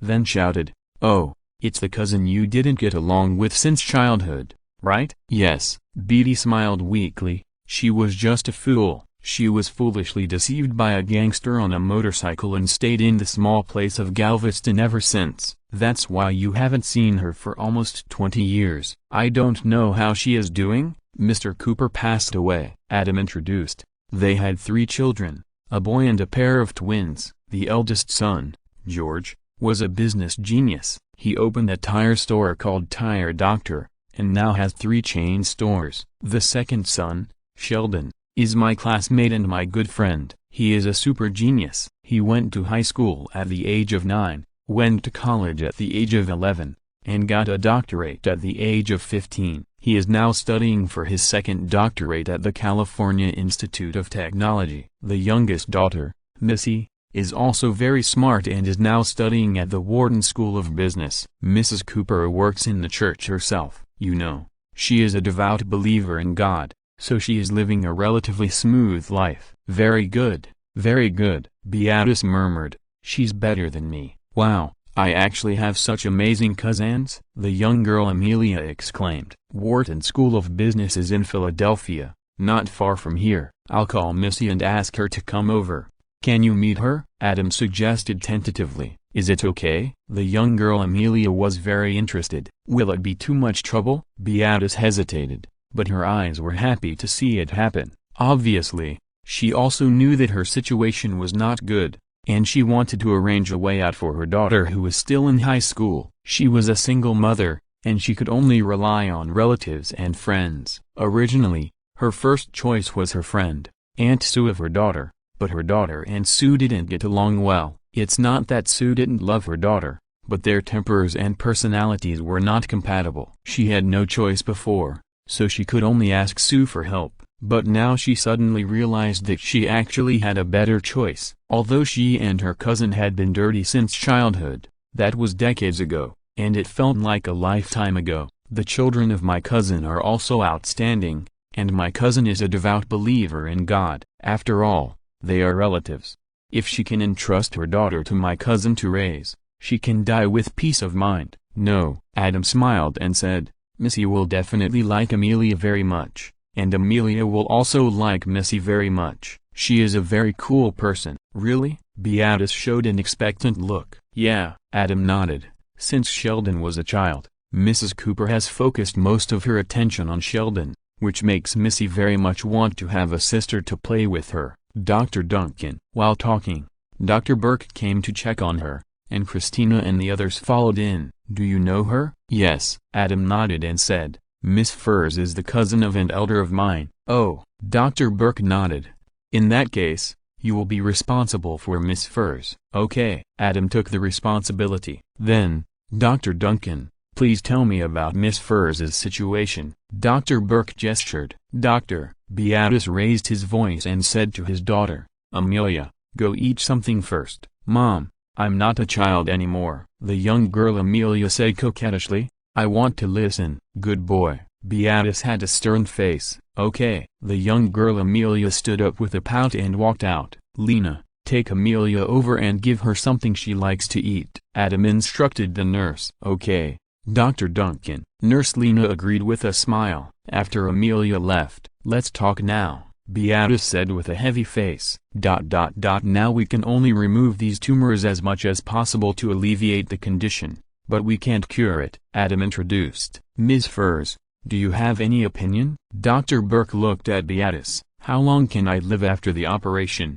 Beatrice's face was pale. It depends on the effect of the surgery and your own physical condition. Dr. Burke pondered. In an ideal situation, you can have a year. What's the worst case? Beatty asked. You may die at any time. Dr. Burke could only tell the truth. Is the surgery risky? Beatty looked at Adam. Can I see Mary and the others before the surgery? I'll contact them immediately. Adam took out his cell phone. Seeing this, Dr. Burke gave Adam some instructions and took Christina and the others to check other wards. Sheldon's mother Mary was shocked when she received the call, and said without saying a word that she and her mother would come here immediately. Adam booked the nearest flight for her and Sheldon's grandmother. As for Missy, she also came here from Philadelphia. Chapter 615. Missy, stay away from him. Philadelphia is only 160 kilometers away from New York. 2-hour drive. So Missy was the first to arrive. Medical center. In the ward. OMG. Missy saw the woman lying on the bed who looked exactly like her mother. Even though she knew it was not her mother, she still screamed with her heart in her throat. This is Missy. Missy, this is your mother's cousin, Beatrice Furs, and this is her daughter, Amelia Furs. Adam introduced them to each other. Hi, Missy. Beatrice, who was lying on the bed, looked at Missy like this, and a blood-related family affection surged uncontrollably, and she called out to her in a close manner, Hi, Aunt Beatrice. Missy went up to Beatrice and hugged her familiarly, and then pulled Amelia's hand. Hi, Amelia. Hi, Missy. Amelia had a good impression of this cousin and greeted her happily. "You are so beautiful." Seeing this, Beatty touched Missy's face and burst into tears of relief. "You are much more beautiful than your mother when she was young." "Amelia is beautiful." Missy smiled. Several relatives who had never met before, in the atmosphere of life and death and Missy's high emotional intelligence, had no barriers at all, and laughed and talked endlessly. Mary Cooper and Sheldon's grandmother also arrived in New York by plane soon after and came to the medical center. Cousins, separated in youth, meet in middle age. There is a kind of excitement. The conflicts and contradictions in childhood were laughed off. Missy took her cousin Amelia out with tact, leaving the space for her mother and grandmother. Adam stayed to answer Mary's questions. Family waiting area. "Missy, are you familiar with Adam?" Amelia asked curiously. "Adam?" Missy looked at her cousin in surprise. "Are you so familiar with each other?" "No." Amelia felt embarrassed by her cousin's look. "He asked my mother to call him Adam, so I followed suit." "Stay away from him." Missy combed her cousin's long hair and warned. "He is not a good person, especially for a beautiful girl like you." "You mean he is very bad?" Amelia was surprised. "Playboy." "He doesn't look like that. I feel that his eyes are quite pure, not like those boys in our school at all." "This is all an illusion," Missy reminded. "That's also his scary thing. He is much higher than those boys in your school, and he is better at hiding. You must stay away from him." "Is it that exaggerated?" Amelia seemed to believe it or not. "You don't believe it?" Missy smiled and began to tell Adam's romantic stories. 9 of the stories are true and 1 is false. Not surprisingly, the endings of those girls who have had intimate relationships with Adam are miserable for the nth time. Amelia was so involved in Missy's emotional story that she felt a chill. "I can't believe he is this kind of person." "You can't judge a man by his appearance." Missy smiled and said, "The more handsome a man is, the more likely he is to deceive women. Don't believe their lies. I will teach you how to identify men's lies and recognize their true colors when I have time." "Okay." Amelia nodded. The two of them bypassed this topic and continued to get to know each other's lives. "Missy, Amelia, you can go over." Adam came over to call them. Seeing Amelia looking at him with a strange look, he couldn't help but look at himself and found nothing wrong. "What's wrong?" "Nothing." Amelia didn't look at Adam's eyes, lowered her head, walked around Adam, and walked towards the ward. "Missy." Adam didn't understand that he was being slandered by rumors, and immediately looked at the smiling Missy. "What's wrong?" Missy laughed. "What did you say to her that scared her like this?" Adam said speechlessly. "Tell the truth." Missy smiled and said, "Say you are a big pervert and let her stay away from you." Adam's mouth twitched. "She is just a high school student. You think too bad of me, don't you?" "Oh, that means you really thought about it, but she is not yet an adult."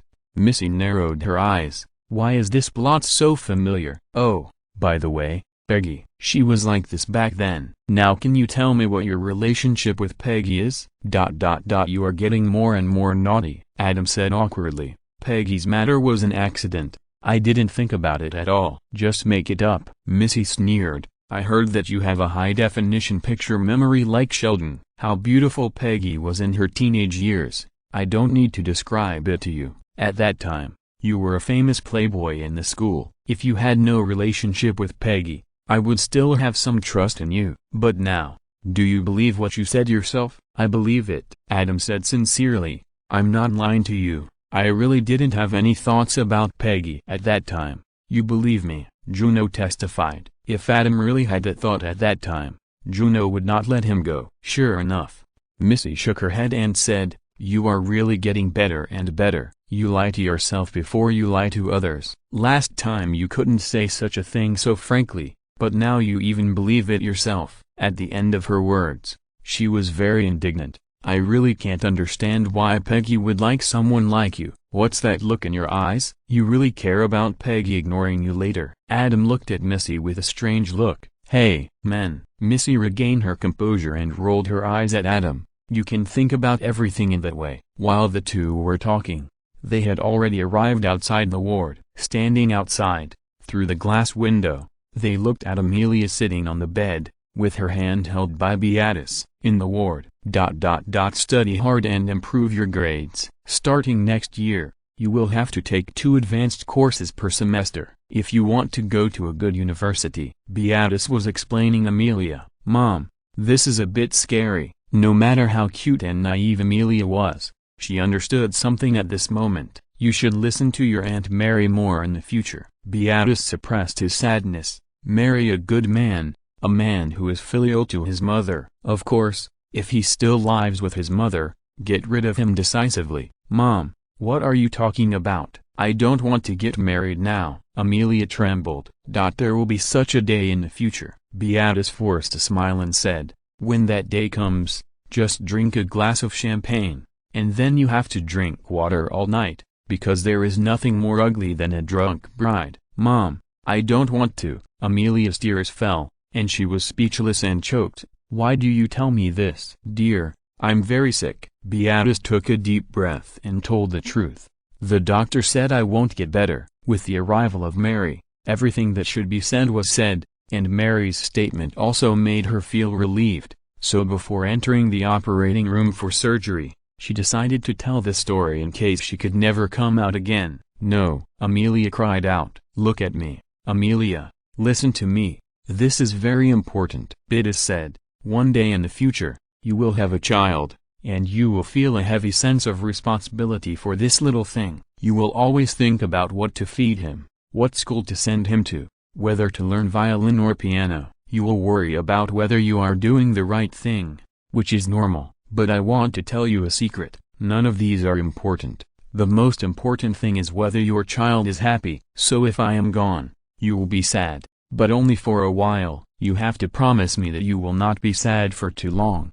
You promise? I promise. Amelia nodded with tears in her eyes. Very good. Beatrice hugged her crying daughter, kissed her forehead, and looked at her cousin Mary standing aside with expectation. Sheldon's mother Mary covered her mouth and nodded heavily to Beatrice. Sheldon's grandmother sighed softly, stretched out her hand and put it on her daughter's shoulder, letting her lean on it. See? Outside the ward, Missy looked at Adam. Oh. Adam nodded and sighed. I understand. Stay away from her. P.S. Thanks to Batman Joker for the reward. Chapter 616 Sheldon. So, medical center. Missy had a look of gotcha. Adam simply stopped looking at Missy, because he knew that in her eyes, whatever he said was wrong because he had a criminal record. The more he said, the more wrong he was. It was better not to say anything. In fact, he was really touched just now, and what he said came from the heart. Although Adam, like Howard, was a man that Beatrice said he couldn't marry, but Adam completely agreed with this.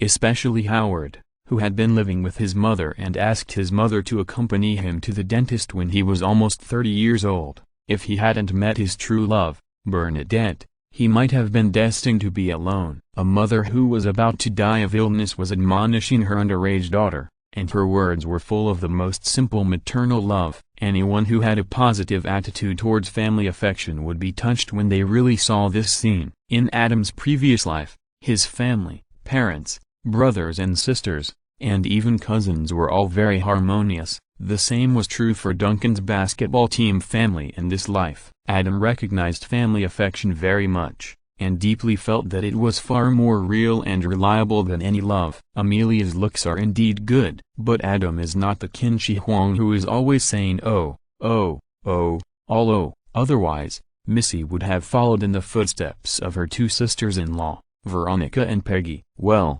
I'm such a good person. Thinking of this, Adam glanced at Missy beside him, and his heart was full of self-affirmation. What are you thinking about? Missy was very sensitive to Adam's gaze. Nothing. Adam smiled and said, just thinking about Sheldon. Have you contacted him? I called him. Missy said helplessly, tell him what happened here. And then, Adam asked curiously, what do you think? Missy rolled her eyes. Let me think about it. Adam thought of Sheldon's reaction, and he imitated Sheldon's expression and looked at Missy. So? That's it. Missy said unhappily.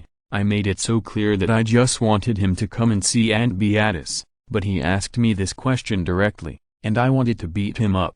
It's not good to use the crotch kick too much. Adam reminded. What's wrong with it? Missy pouted and said, do you think Sheldon will use it again in the future? TSK. Adam smacked his lips and laughed secretly in his heart. If Sheldon's son Leonard Cooper heard this, I don't know if he would turn evil and take revenge on his dear Aunt Missy. You know, Leonard Cooper was predicted by Sheldon and Amy before they met. The combination of the genes of the two geniuses created an unprecedented monarch with superior intelligence, kindness and benevolence, leading mankind to a bright future. The rate of evil is much higher than that of his father Sheldon, who was chased up a tree by a chicken, because the source of his other half of the genes, his mother Amy, is very black-bellied. Perhaps it is just as Howard guessed. Future historians will condemn everyone for not killing Sheldon at that moment, and will also say that Missy did not use more crotch kicks to break the initial conditions for the birth of the Dark Lord Leonard Cooper. Sheldon is so cold sometimes that it makes people feel cold. Missy sighed. At least he loves his mother and grandmother very much. Adam shook his head and said,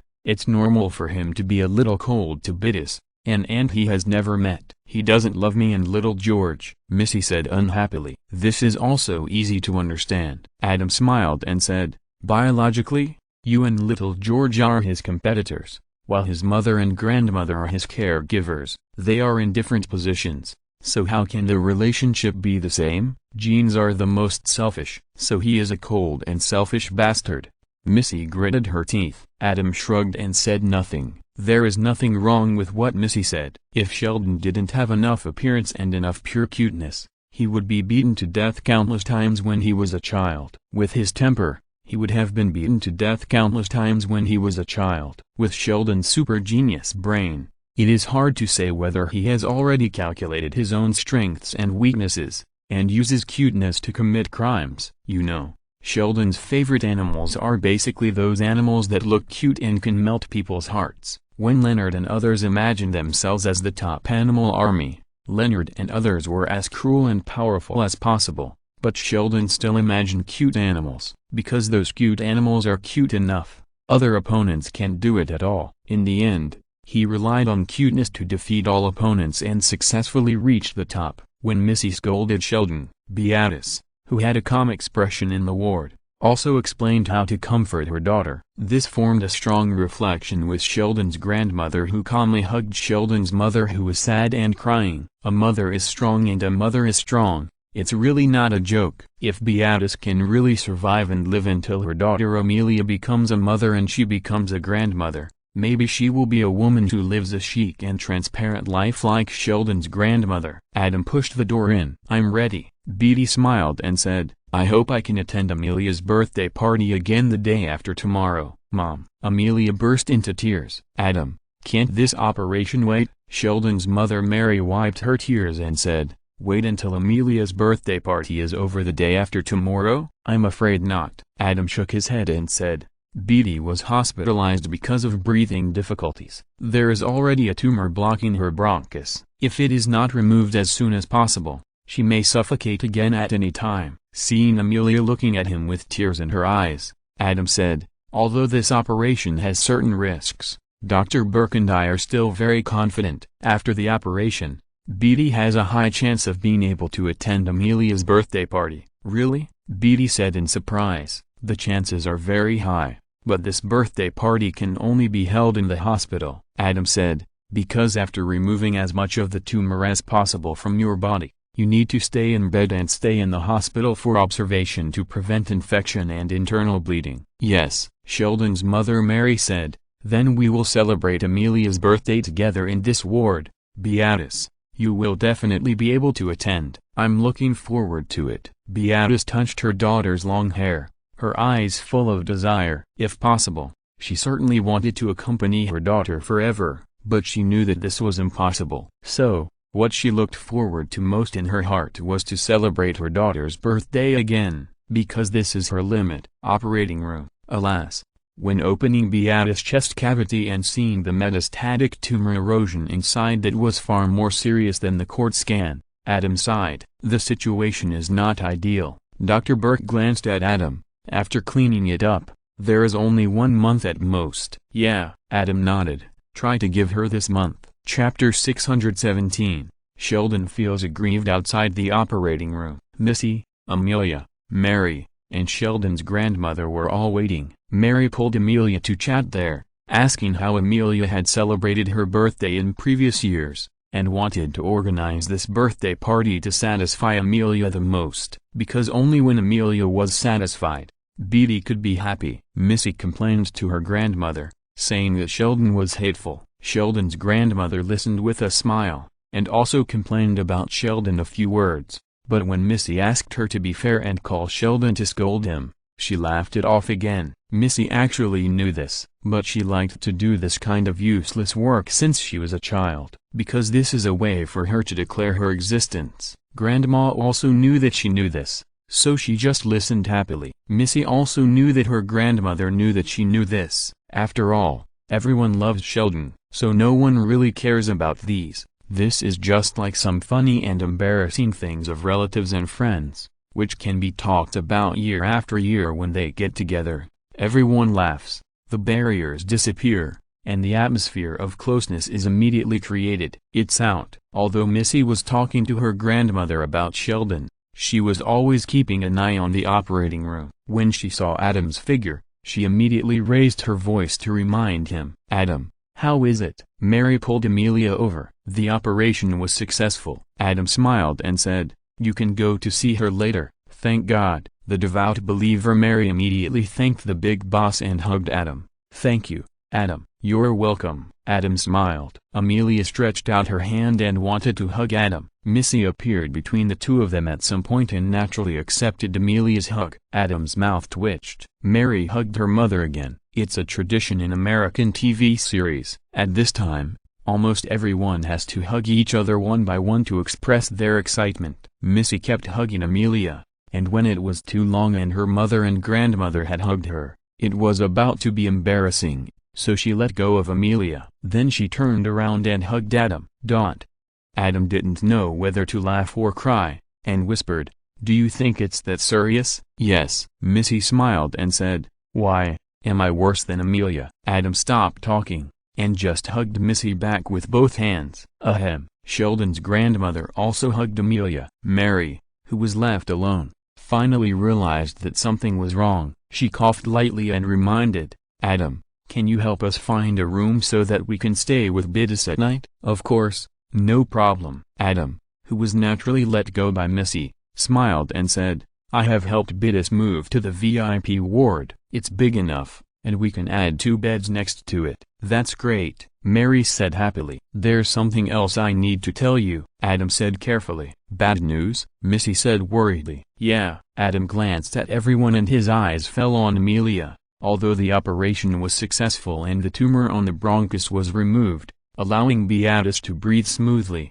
the tumor in Beatrice's body has metastasized too much and eroded too badly. She only has about a month left. Woo woo. Amelia burst into tears immediately. Missy and Mary held her on the left and right, and began to comfort her in a low voice. Alas, Sheldon's grandmother sighed. This news was not unexpected, because Beatrice had never planned to come out of the operating room alive, and everything that should be explained had been explained. Being able to spend her daughter's birthday with her and having another month is already a gain. Therefore, Amelia soon recovered under the comfort of Missy and Mary, and was sobbing and led by Missy and Mary to discuss how to spend this month. First of all, Mary decided to extend her vacation to the church to accompany Amelia throughout the whole process and accompany her cousin to finish this last period of her life. Amelia is still a minor, so she needs to preside over the subsequent funeral and raising Amelia. Fortunately, since Adam invested,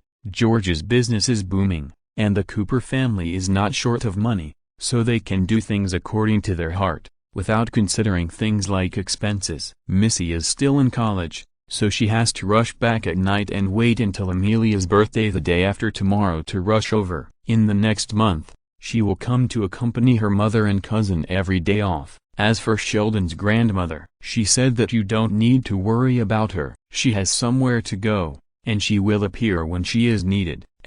Atlantic City, which is comparable to Las Vegas in New Jersey next door. Do you know? VIP ward. Beatrice, who woke up from the anesthesia room, was sent here. When everyone saw it, they were naturally excited and cried again. Amelia was left to accompany Beatrice, and Mary took everyone out. Missy, come early the day after tomorrow. Remember to buy a birthday present for your cousin, and prepare it carefully," Mary urged. "Don't worry, Mom." Missy rolled her eyes. "Just remember to remind Grandma." "Your grandma? Hey, where is your grandma?" Mary turned around and found that her mother was gone. "She left a long time ago," Missy complained. "Her life is much more exciting than yours. Don't learn from your grandma." Mary rolled her big eyes helplessly. "Grandma is my idol," Missy said with a smile, and then waved her hand and said, "I have a paper to write back, so I'm leaving first. Be careful on the road." Mary shouted at Missy's back. "Got it." Missy waved her hand casually. At night, before going to Alice Gray's special treatment, Adam went to the VIP ward for a walk, checking the condition of Beatrice and seeing if Mary and the others needed his help. "I'll stay in the hospital at night. If you have anything, you can come to me or ask the nurse to call me." Adam said a few words and left. Walking out of the ward and into the corridor, Mary chased after him from behind. "Adam, I heard from the nurse that you are very popular here. I wonder if you can make Amelia's birthday party a little bigger, invite more people to attend, and make it more lively." Mary looked at Adam with expectant eyes. Adam was stunned. "Mrs. Cooper, who else do you want to invite?" "I want to invite George, Sheldon and others to come and see their sister," Mary said, "and Beatty's friends, Amelia's classmates and friends. Amelia will naturally follow me to Texas to study in the future. I want to make it more lively. It is not only Amelia's birthday party, but also a farewell party for Amelia and her classmates, and an early adult party, so that Beatty will have the opportunity to see what Amelia will look like when she graduates as an adult." "No problem." Adam thought about it and nodded.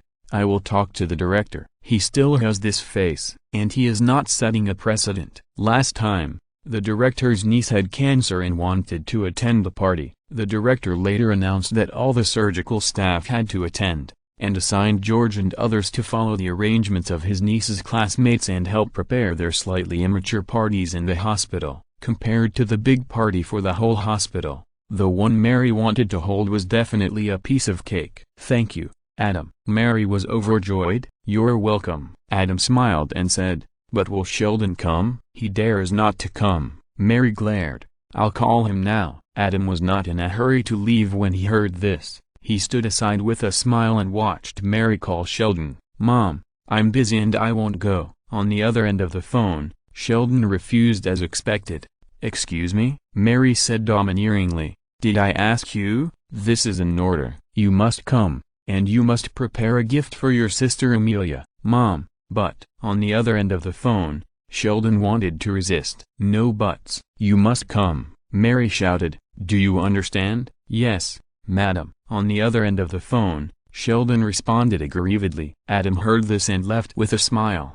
P.S. There are only 2 chapters today. I will resume the normal 3 chapters as soon as possible. Please forgive me. Chapter 618. Adam, you can't be Romeo. That night. It was late at night when Adam finished teaching Alice Gray a lesson. He went to the VIP ward again. Beatrice and Mary were still chatting, not wanting to sleep at all. Amelia was a young girl after all, and after a day of hardship, she was already exhausted physically and mentally, and fell asleep soundly on the extra bed next to her. "Mrs. Cooper, you can rest now." Adam checked Beatrice's data and found that everything was stable. He smiled and reminded, "Beatrice also needs to rest well." "I don't want to sleep." Beatrice laughed at himself. "I'm afraid that I will never be able to open my eyes again after closing them." "No." Mary comforted him hurriedly. "Go to sleep." Adam reminded, "Amelia's birthday party is the day after tomorrow. You need enough energy to participate." "Mary told me."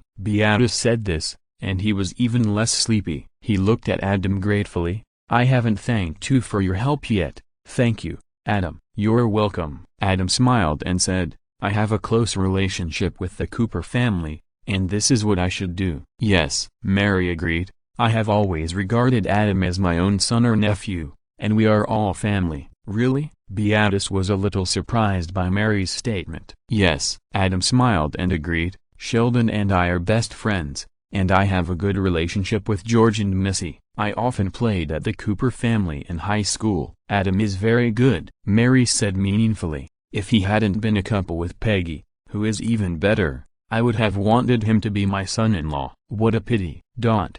Adam's mouth twitched, and he smiled awkwardly. How could he not have noticed the hidden meaning in Mary's words? Alas, his fame. Who is this Peggy? Beatrice looked at the two thoughtfully. Better than Missy? In her eyes, her niece Missy is already the most perfect girl. Now there is someone better than Missy, which aroused her curiosity. Of course, she is also an experienced person, and she is Mary's cousin who has been fighting since childhood. Naturally, she also understood the reminders and warnings in Mary's words. But she is not surprised. It is normal for a young man like Adam to attract bees and butterflies. Well, I have to tell Amelia to stay away from Adam. Amelia has been without a father since she was a child. What she fears most is that Amelia will be attracted by a man who is not much older than her. In her eyes, Adam is handsome, elegant and easygoing, and he should not be too attractive to Amelia. No normal mother would want her baby daughter to be too close to a man like Adam who actively attracts bees and butterflies. It is too easy to get hurt emotionally. Let me tell you, Mary talked to Beatrice about Peggy non-stop. The simple statement made Beatrice stunned. He couldn't believe that there was such a girl in the world. By the way,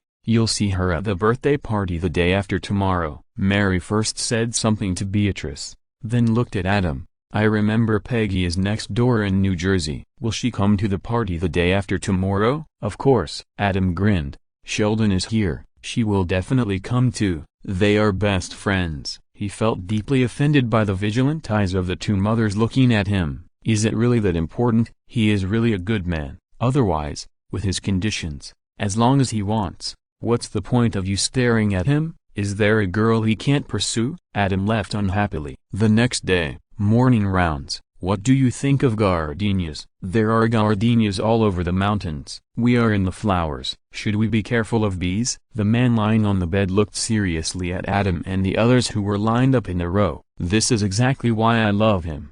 A beautiful woman sitting on the sofa looked at the man with shining eyes. What? Dr. Burke, who walked in, was stunned. Nothing, just some nonsense between lovers. Christina complained and explained. They are getting married soon. Kev Paulus was hospitalized last night because of chest pain. The examination showed that it was an acute heart disease. There is no family or personal history of heart disease, and there is no predisposing factor for his heart disease. He is as healthy as a horse, the patient's fiancé added with a smile. Lying on the bed, a horse who just had a heart attack, the patient joked. In less than a minute, the doctor will tell us that this is just a false alarm. The patient's fiancé and the patient exchanged glances and said, then we will go back and do what we should do.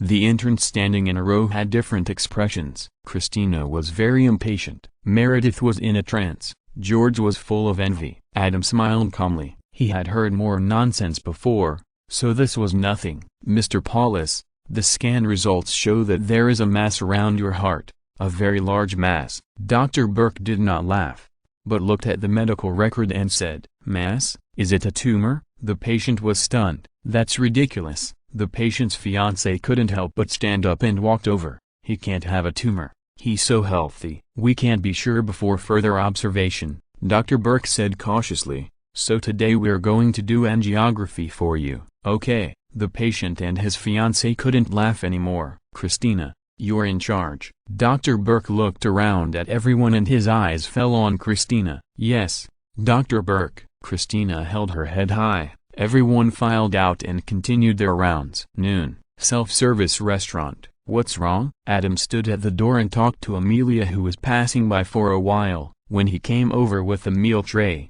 he saw Christina and the others staring at him, and couldn't help asking, you know that dating an underage girl is illegal, right? Christina reminded him. And you don't meet the Romeo and Juliet act. George added, you're 24, you can't be Romeo anymore. I know these things better than you do. Adam complained, what are you thinking about every day? Is it all hormones? In the United States, in order to prevent the unspeakable behavior of two willing young people from being roughly defined as a crime, the Romeo and Juliet Act was introduced. In simple terms, if a person wants to have sex with a person under the age of 17, as long as they are not registered sexual offenders, both of them are over 14 years old, and the age difference is not more than 3 years, It will not violate the law. We have good intentions, Christina said with a half-smile. You may not have such intentions, but you can't resist the girl's initiative. It is well known that men's resistance to temptation is almost zero, not to mention that this girl is so beautiful. That's right, Meredith smiled and said, you can't imagine how attractive you are to high school girls. If I were her, I would definitely be tempted. Believe me, I know. Adam teased, Amelia is not you either. Well, I believe that most high school girls are not you. The smile on Meredith's face froze, and he was deeply offended. You really don't mean that? Christina looked at Adam in surprise. Then why did you hold a birthday party for her? It's not for her. Adam shrugged and said, it's for my good friend's aunt who is about to die. Besides, it's just a small thing to help. Everyone was speechless. If they remembered correctly, the last time the director's wife wanted to persuade the director to hold a party for her niece who had cancer in the hospital, she simply slapped the director in the face and threatened to divorce him if he didn't agree. P.S. Thanks to Yi Huang Hun for the reward. Chapter 619, Mirror Grace Medical Center. Cafeteria. Adam, what you did is wrong. George couldn't accept this kind of thing, and said angrily, this is completely affecting the order of the hospital and infringing on the freedom of others. What's wrong? Am I wrong? After saying this, he saw Adam looking at him strangely, and he couldn't help but hesitate. You know nothing about freedom. Adam laughed dumbly. What do you mean? George was puzzled. Where is this place? Adam looked around at everyone. It's a medical center, a private enterprise. All the rights and freedoms here belong only to the hospital board, as long as the hospital board agrees, let alone just holding a party that has a little impact on patients. Even if the president comes to see a doctor and wants to say a few words about this matter, it's useless. What's more, just expel him directly. This is true freedom. Nonsense. Meredith sneered. How is it possible? That's right, George echoed. Then is there still a king's law? Is there still a law? You're not serious, are you? Christina was eating melons, and glanced at Adam who was smiling and silent, and was also stunned. It seems you really don't understand. Adam shook his head and laughed. If you have a chance, go and take a look at the American laws. Personal freedom of speech and so on are only in public places, such as unowned squares. As long as a place has an owner, then all rights in that place belong only to the owner of that place, and they are sacred and inviolable. Really? Christina said in shock.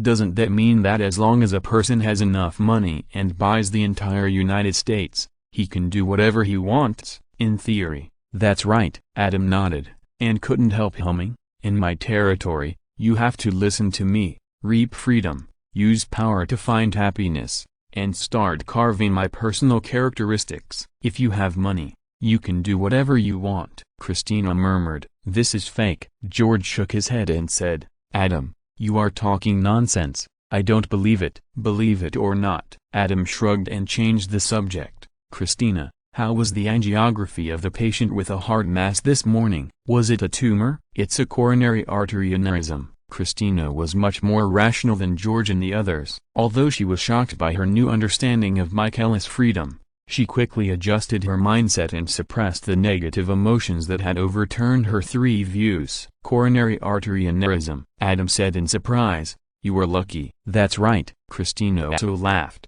and then said unhappily, but the patient has not decided whether he can do it or not. They are getting married soon. According to the patient's fiancé, they are not young anymore. They have invested too much in this wedding, so they want to get married first and then consider the operation. But coronary artery aneurysm has the risk of rupture at any time. Adam said, that means there is a possibility that a happy event will turn into a funeral at any time. I told them so too. Christina sighed. Now I can only hope that they can figure it out, otherwise I may not be able to do this operation. Before, I saw the patient's fiancé in the lounge staring at the receipts for their wedding dresses, bands, and venue rentals. George interrupted. She said she regretted not listening to her mother. These receipts should not be kept, but thrown away, otherwise it would bring bad luck. She just wanted to be on the safe side, but she didn't expect it to come true. This is all survivor bias. Adam shook his head.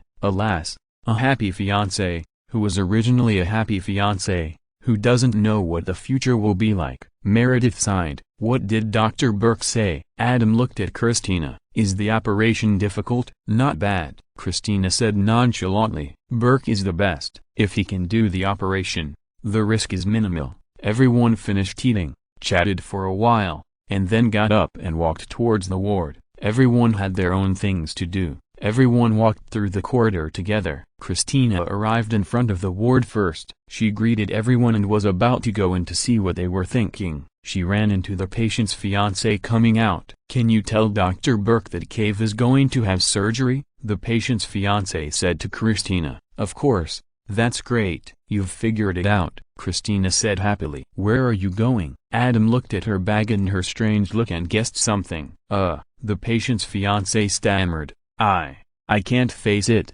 I'm not strong enough. Amy, I know this is difficult, but your fiancé is about to have surgery. Seeing this, Meredith immediately stepped forward and advised, when he wakes up, the one he wants to see most is you. You should stay here. No, the patient's fiancé Amy's face frowns. He won't see me. He's no longer my fiancé. You're leaving him? George said in disbelief. I'm not strong enough. The patient's ex-fiancée Amy repeated the reason. What about the in sickness and in health vow? Christina couldn't help but ask. Are you going to break it? Please understand that I hate that I'm not strong enough. The patient's ex-fiancée Amy looked like she hated herself, but her tone was very firm. But I know I'm not strong enough. Adam had been watching this absurd and realistic scene quietly. In the morning, the engaged couple flirted with each other in front of everyone, talked dirty and drove without restraint, which was like a sweet marriage. But in the blink of an eye,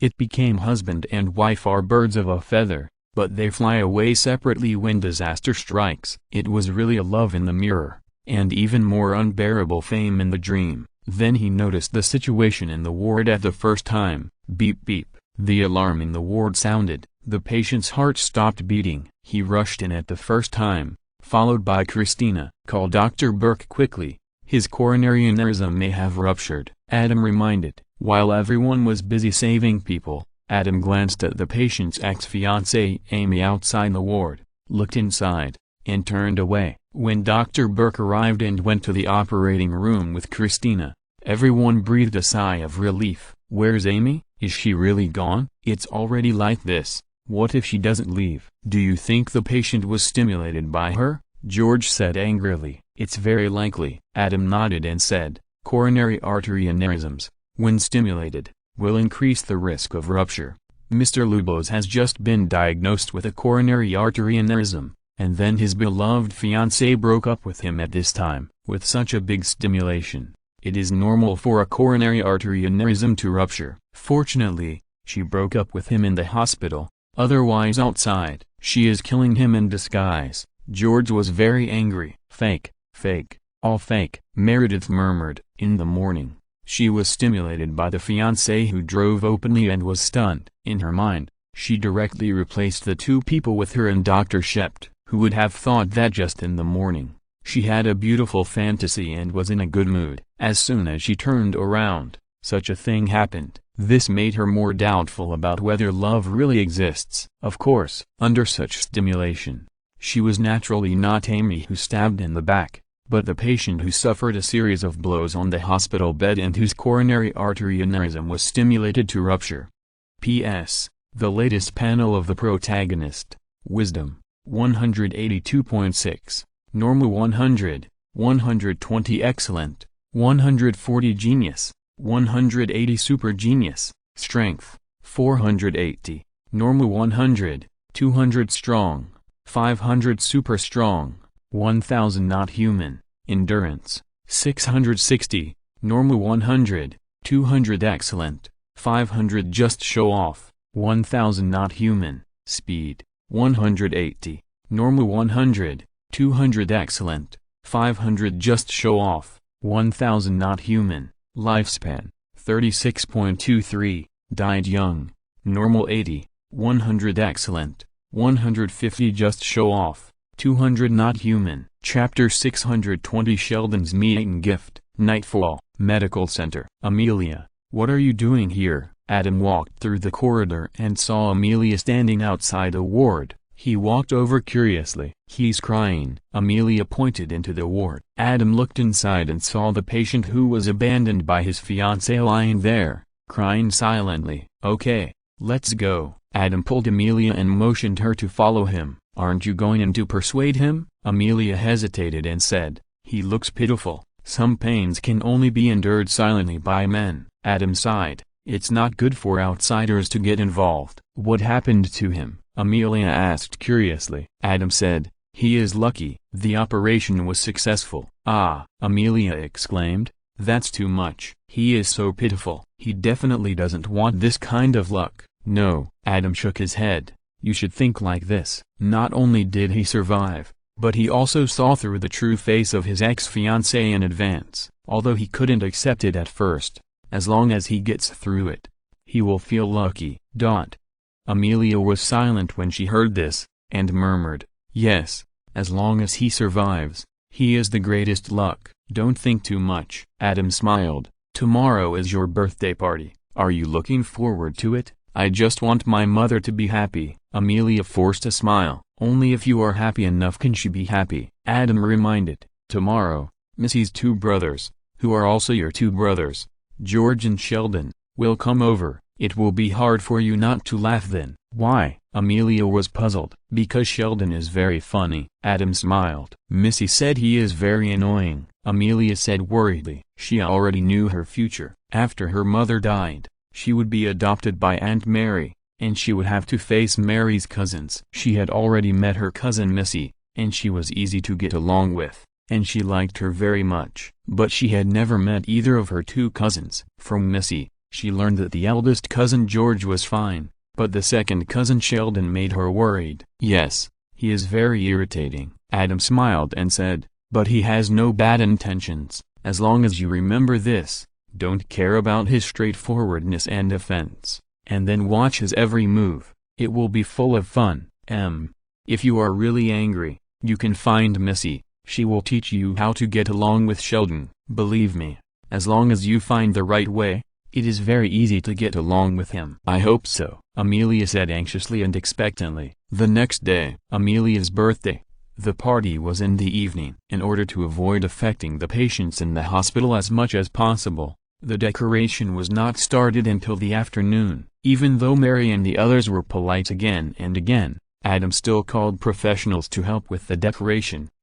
Peggy also came. This was her first time at the medical center, and her beauty and temperament instantly shocked the hospital. "Boss, bring the dresses and other things," Assistant Lisa reported. "Since it's a party, everyone has to wear dresses." "Yeah," Adam nodded. "Sheldon's plane is coming soon. I'm going to pick him up," Peggy said. "Go." Adam smiled and said, "Let Lisa drive." Peggy nodded and took Lisa to the airport. OMG. As soon as Peggy and the others left, Christina and the others immediately surrounded them, exclaiming, "Is this your girlfriend too? She's so beautiful." "Adam, you're too much." Meredith looked at Adam with contempt. "You have such a beautiful girlfriend, but you're still not satisfied." "Who is she?" George said with envy and jealousy. "Are you an adult?" "Wait." Christina was shocked. "She can't be the Adler in the Duncan Adler formula?" "Yes, it's her." Adam smiled proudly. "Damn it." Christina looked at the direction where Peggy left and shouted,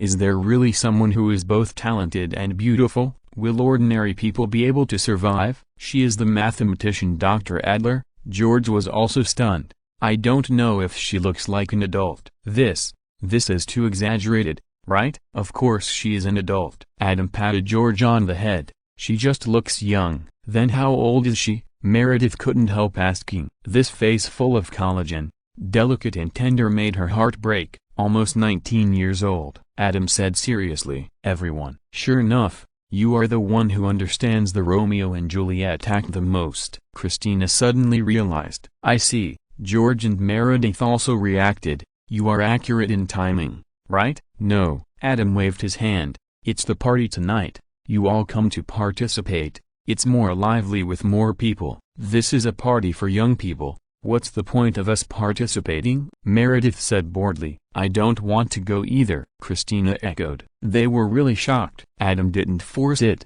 Before the party started, George Jr. and his wife Veronica arrived first. and Peggy went to pick up Sheldon and arrived later. In the VIP ward, as older brothers, George Jr. and Sheldon met the legendary little cousin for the first time. "Amelia, I'm George. If you have anything in the future, just tell me." George Jr. hugged his cousin enthusiastically, and then patted his chest to express his goodwill. "This is a gift that Veronica and I prepared for you." "Thank you." Amelia felt the enthusiasm of her cousin and his wife, and her uneasy heart calmed down a lot. She took the gift and smiled happily. "You brothers and sisters should be close in the future." Mary smiled and said, "Amelia, this is Sheldon. Sheldon, come and meet your cousin." "Hello." Sheldon nodded to Amelia. "Hello." Amelia felt Sheldon's sense of distance, and the smile on her face froze. "Sheldon," Mary scolded, "this is your sister. Is this your politeness?" "I knew it would be like this." Sheldon showed a helpless expression,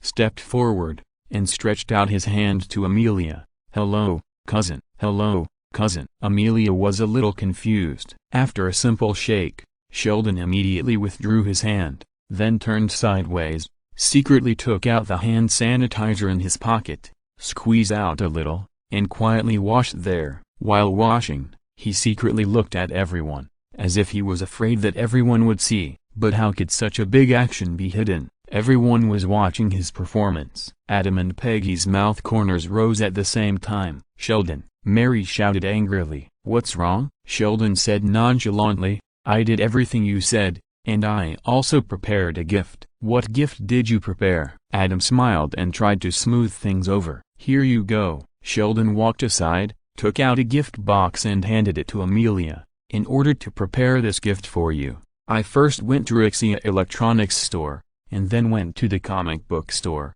but there was no suitable gift for girls." "Oh, boy, this is simply too difficult. I finally thought of it and prepared this set of Wonder Woman comics for you." Having said that, in the stunned eyes of everyone, he raised a finger and said proudly, "Remember, this is the most classic comic collection in the entire series. Wonder Woman, like you, has no father since childhood and has lived with her mother. What's more, her mother died later." Sheldon Lee Cooper. Mary's roar went straight to the sky. If you're listening to this novel on a channel other than Fanfic World, it means they downloaded and uploaded it without effort. We cordially invite you to visit our channel, Mundo Fanfic Novelist. There you'll find the original version of this story and you can explore many other novels of various genres. We are waiting for you to immerse yourself in a world of incredible novels. Chapter 621 Sheldon, I'm Not Crazy. Medical Center. VIP ward. Mary was so angry that she yelled out Sheldon's full name. In the American TV world, yelling out a full name means it is very serious and not a joke. The person being yelled at had better take it seriously. "What's wrong?" Sheldon spread his hands innocently.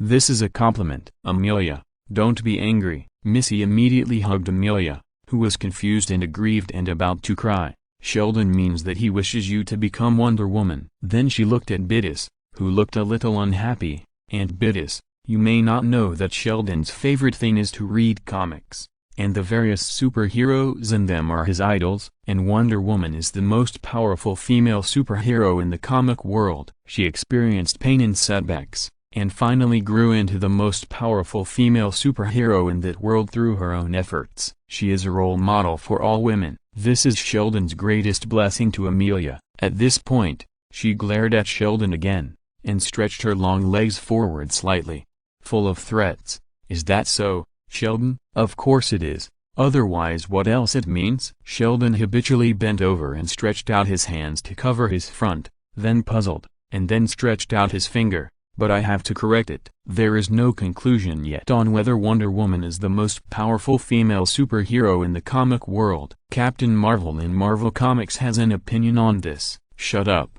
Mary scolded. "Sheldon is such a straightforward person, he doesn't know how to talk." Seeing Amelia looking at him in doubt, Adam smiled and tried to smooth things over. "Well, he's not crazy either." "Of course I'm not crazy." Sheldon's eyes bulged and he stared at Adam. "My mother took me to the test. It was just a casual test in the past." Although Mary knew that Sheldon had no ill intentions, but what he said before was too hurtful, especially for her cousin Beatrice who was about to die and her niece Amelia who lost her mother. so now she had to scold her baby sons a few more times to comfort her cousin and her daughter. "Now I regret it. I shouldn't have found a doctor to come to a conclusion just to save money." Mom Sheldon looked at Mary aggrievedly. "Don't pout," Mary shouted. "Hurry up and apologize to your Aunt Beatrice and Cousin Amelia." "But, Mom," Sheldon was too aggrieved, "I don't want to say it a second time." Mary stared with big eyes, which was very scary. "No, I understand." Lying on the hospital bed, Beatty knew that although her nephew Sheldon looked tall and thin, like an adult, he was actually just a big baby, not as mature as her own daughter. Children speak without restraint. Besides, she believed Missy's explanation that this was the greatest blessing from the child Sheldon to his cousin Amelia. "Thank you, Sheldon. I hope that with your love and help, your cousin Amelia can really grow up to be an excellent woman as you wish." "We hope so." Sheldon looked at the woman who looked exactly like his mother on the hospital bed. "Are you really going to die, Sheldon Cooper?" Mary called out again. "It's okay,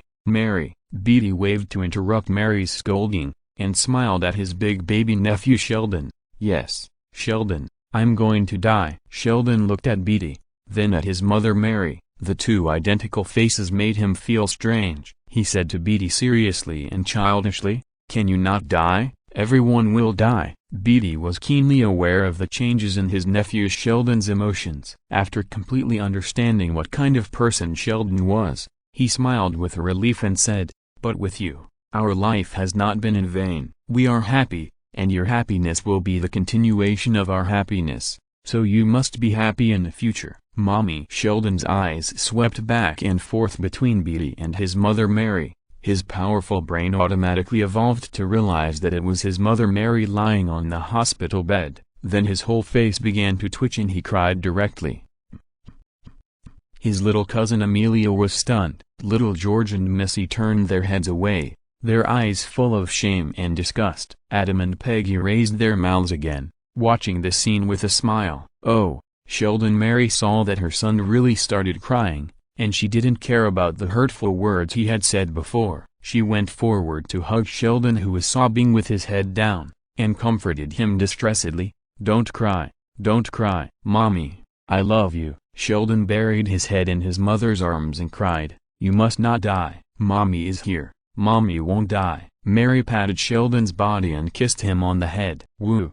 The originally stunned little cousin Amelia was poked in the sore spot, and threw herself on her mother on the hospital bed and burst into tears. "Sheldon's mother will not die, but her mother will." "Woo woo woo." Sheldon, who had been better, heard the tearful cry of the little cousin next to him, and he also sobbed softly and began to cry loudly. Crying, like vomiting, is also easy to infect people, especially for the two children whose moods are easily volatile. Two mothers who look exactly the same, both began to comfort their collapsed children. "Oh, what happened? Am I late?" Sheldon's grandmother, who changed into new clothes and dressed very fashionably, saw this scene, walked in carefully, pulled down her sunglasses, and joked, "This can't be blamed on me. Blame Atlantic City." "Mom." Mary looked at her mother with a reproachful look. "Me Matilda." Sheldon felt much better after being comforted for a while. Seeing another grandmother who he loved the most came,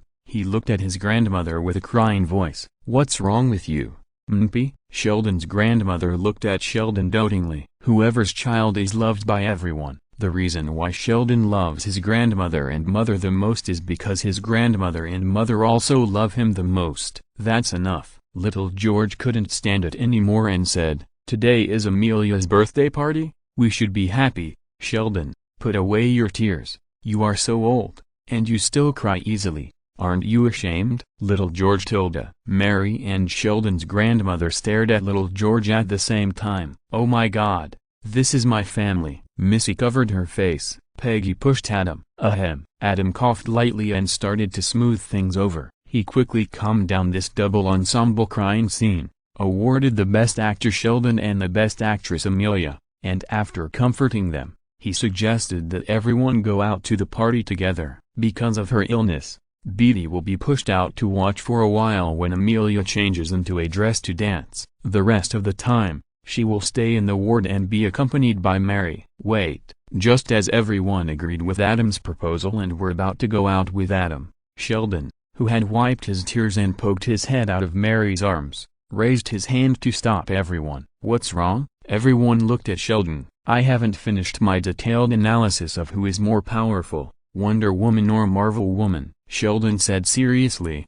"It starts with their origins." Everyone. P.S. Thanks to the reward from Rain After the Sea. Chapter 622 Sheldon, Adam, take care of your woman. Medical Center. VIP ward. "Okay, Sheldon, you can write a paper," Adam interrupted Sheldon, who was chattering. "Otherwise, how can we read your exquisite analysis again and again?" "Good idea." Sheldon was stunned, pointed a finger at Adam, and then looked at everyone. "I will email it to you when the time comes. Remember to read it." "Of course." Adam winked at everyone. Everyone also agreed tactfully. "Is this okay?" Adam smiled. Hee. Sheldon shook his head and shook his fingers, showing an expression that saw through everything. "Don't try to tease me. I have your email address, but I haven't given you the email addresses of Cousin Amelia and Aunt Beatrice yet." "Oh my God, give it to him," Missy cried with her hand on her forehead. "Just tell it directly." Seeing that Amelia was still about to find paper and pen, Adam reminded her, "Sheldon can remember it." "Of course." Sheldon pointed to his brain confidently. "This brain will never forget, I testify." Sheldon's grandmother laughed at herself. "This brain is so powerful that you would never expect it." Adam smiled knowingly. Sheldon's grandmother was still unhappy that Sheldon used his powerful brain to remember the secret recipe of her smoked beef brisket, and then gave the secret recipe to her son-in-law. You know, for this secret recipe, her son-in-law begged her for more than 10 years, but she was unmoved, because she looked down on this gangster who kidnapped her precious daughter with a motorcycle. In the world of American TV series, this kind of secret recipe will be passed down from generation to generation. She should have given it to her daughter Mary, but she refused to give it to her because she was angry with her son-in-law. Sheldon's father, who was very greedy for the smoked beef brisket made with this secret recipe, even sneaked into his mother-in-law's house to steal the secret recipe. But he got nothing, because this secret recipe is only in Sheldon's grandmother's mind. After learning that her son-in-law came to steal, Sheldon's grandmother played a trick on him. First, she had a very sincere talk, pretending to reconcile with her son-in-law, and then told her son-in-law a fake secret recipe. This fake secret recipe not only uses very complicated ingredients, but also requires driving hundreds of kilometers to buy it. The roasting method is also very troublesome, but this smoked beef brisket is so fragrant. Sheldon's father suppressed his doubts and followed the steps in the secret recipe. He went to great lengths to buy spices and stayed up all night to oil and roast the beef, just to have a good meal. The result, naturally, she was furious. Sheldon's grandmother was directly expelled from her home by Sheldon's father, and she was not allowed to come over to eat. She looked like she was breaking off relations. Who is Sheldon's grandmother? How could she be afraid? Naturally, she would let the horse come. Sheldon's mother Mary was caught between her mother and her husband, so it was naturally difficult to do it. The atmosphere in the Cooper family was tense. Sheldon, who didn't like this atmosphere, remembered that when he was still a baby, his grandmother had proudly told him about this secret recipe while feeding him the famous smoked beef brisket she made, and teased him. "Don't tell anyone." "Oh, I forgot. You are less than 2 years old. Of course you can't tell anyone." But he never expected it. No matter how careful you are, you can't prevent a thief from robbing your family, and he is a super genius thief. Sheldon, who is less than 2 years old, used his high-definition image memory to remember everything clearly. It's just that he didn't think about it at ordinary times. After thinking about it for a while, this secret recipe was directly exposed. Although Sheldon's father said that he didn't care at first, he also used his daughter Missy as an example to show that he understood his mother-in-law's displeasure because he looked down on him, because he was also the father of a daughter. Sheldon's grandmother also forgave him for using a broken motorcycle to get his eldest daughter Mary pregnant. The two reconciled and hugged. Sheldon's father said that this forgiveness is far more important than any secret recipe. But that night Sheldon's father forced Sheldon to hand over the secret recipe. So much so that after Sheldon's father died, Sheldon's grandmother muttered, "Now the secret recipe is back in my hands, which made her daughter Mary glare at her several times. Amelia reported it again. "Anything else?" little George mocked. Sheldon shook his head. "Wait." When everyone was about to go out again, he shouted again. "What's wrong again?" Little George glared at this troublesome brother. "Mom." Sheldon looked at Mary. "I have met my cousin Amelia and given her a gift. Can I go back now?" "No." Mary frowned.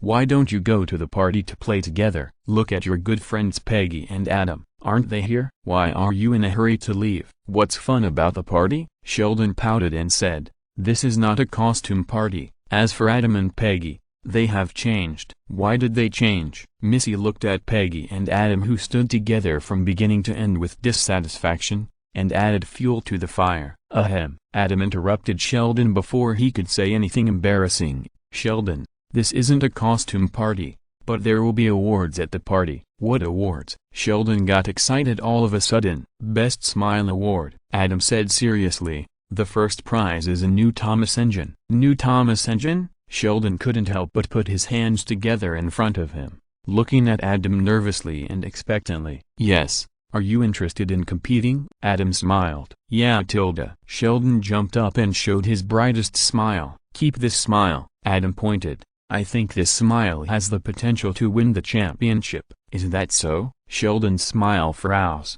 for fear of ruining it. "From natural to stiff, and from brilliant and touching to gloomy and scary. Be more natural. You can do it." Adam smiled at Mary, who had a dark face, and pulled Sheldon out. At the party, Adam danced with Peggy first, and then was dragged by Missy to dance with him. After that, Amelia shyly invited Adam to dance together to express her gratitude. But Adam was not the only one at the center of the party. Although the other person was not in the center of the party, everyone at the party looked at him from time to time. He was Sheldon, who always had a scary smile. Finally, Missy couldn't stand it anymore and urged Adam to give out the non-existent award in advance. Fortunately, Adam had asked Lisa to buy it. As soon as Sheldon got it, he put away his scary smile and replaced it with a truly happy and natural smile. He played with the locomotive while chatting with Peggy. Because of Adam's presence, many medical staff came to the party, and invited Adam to dance one after another.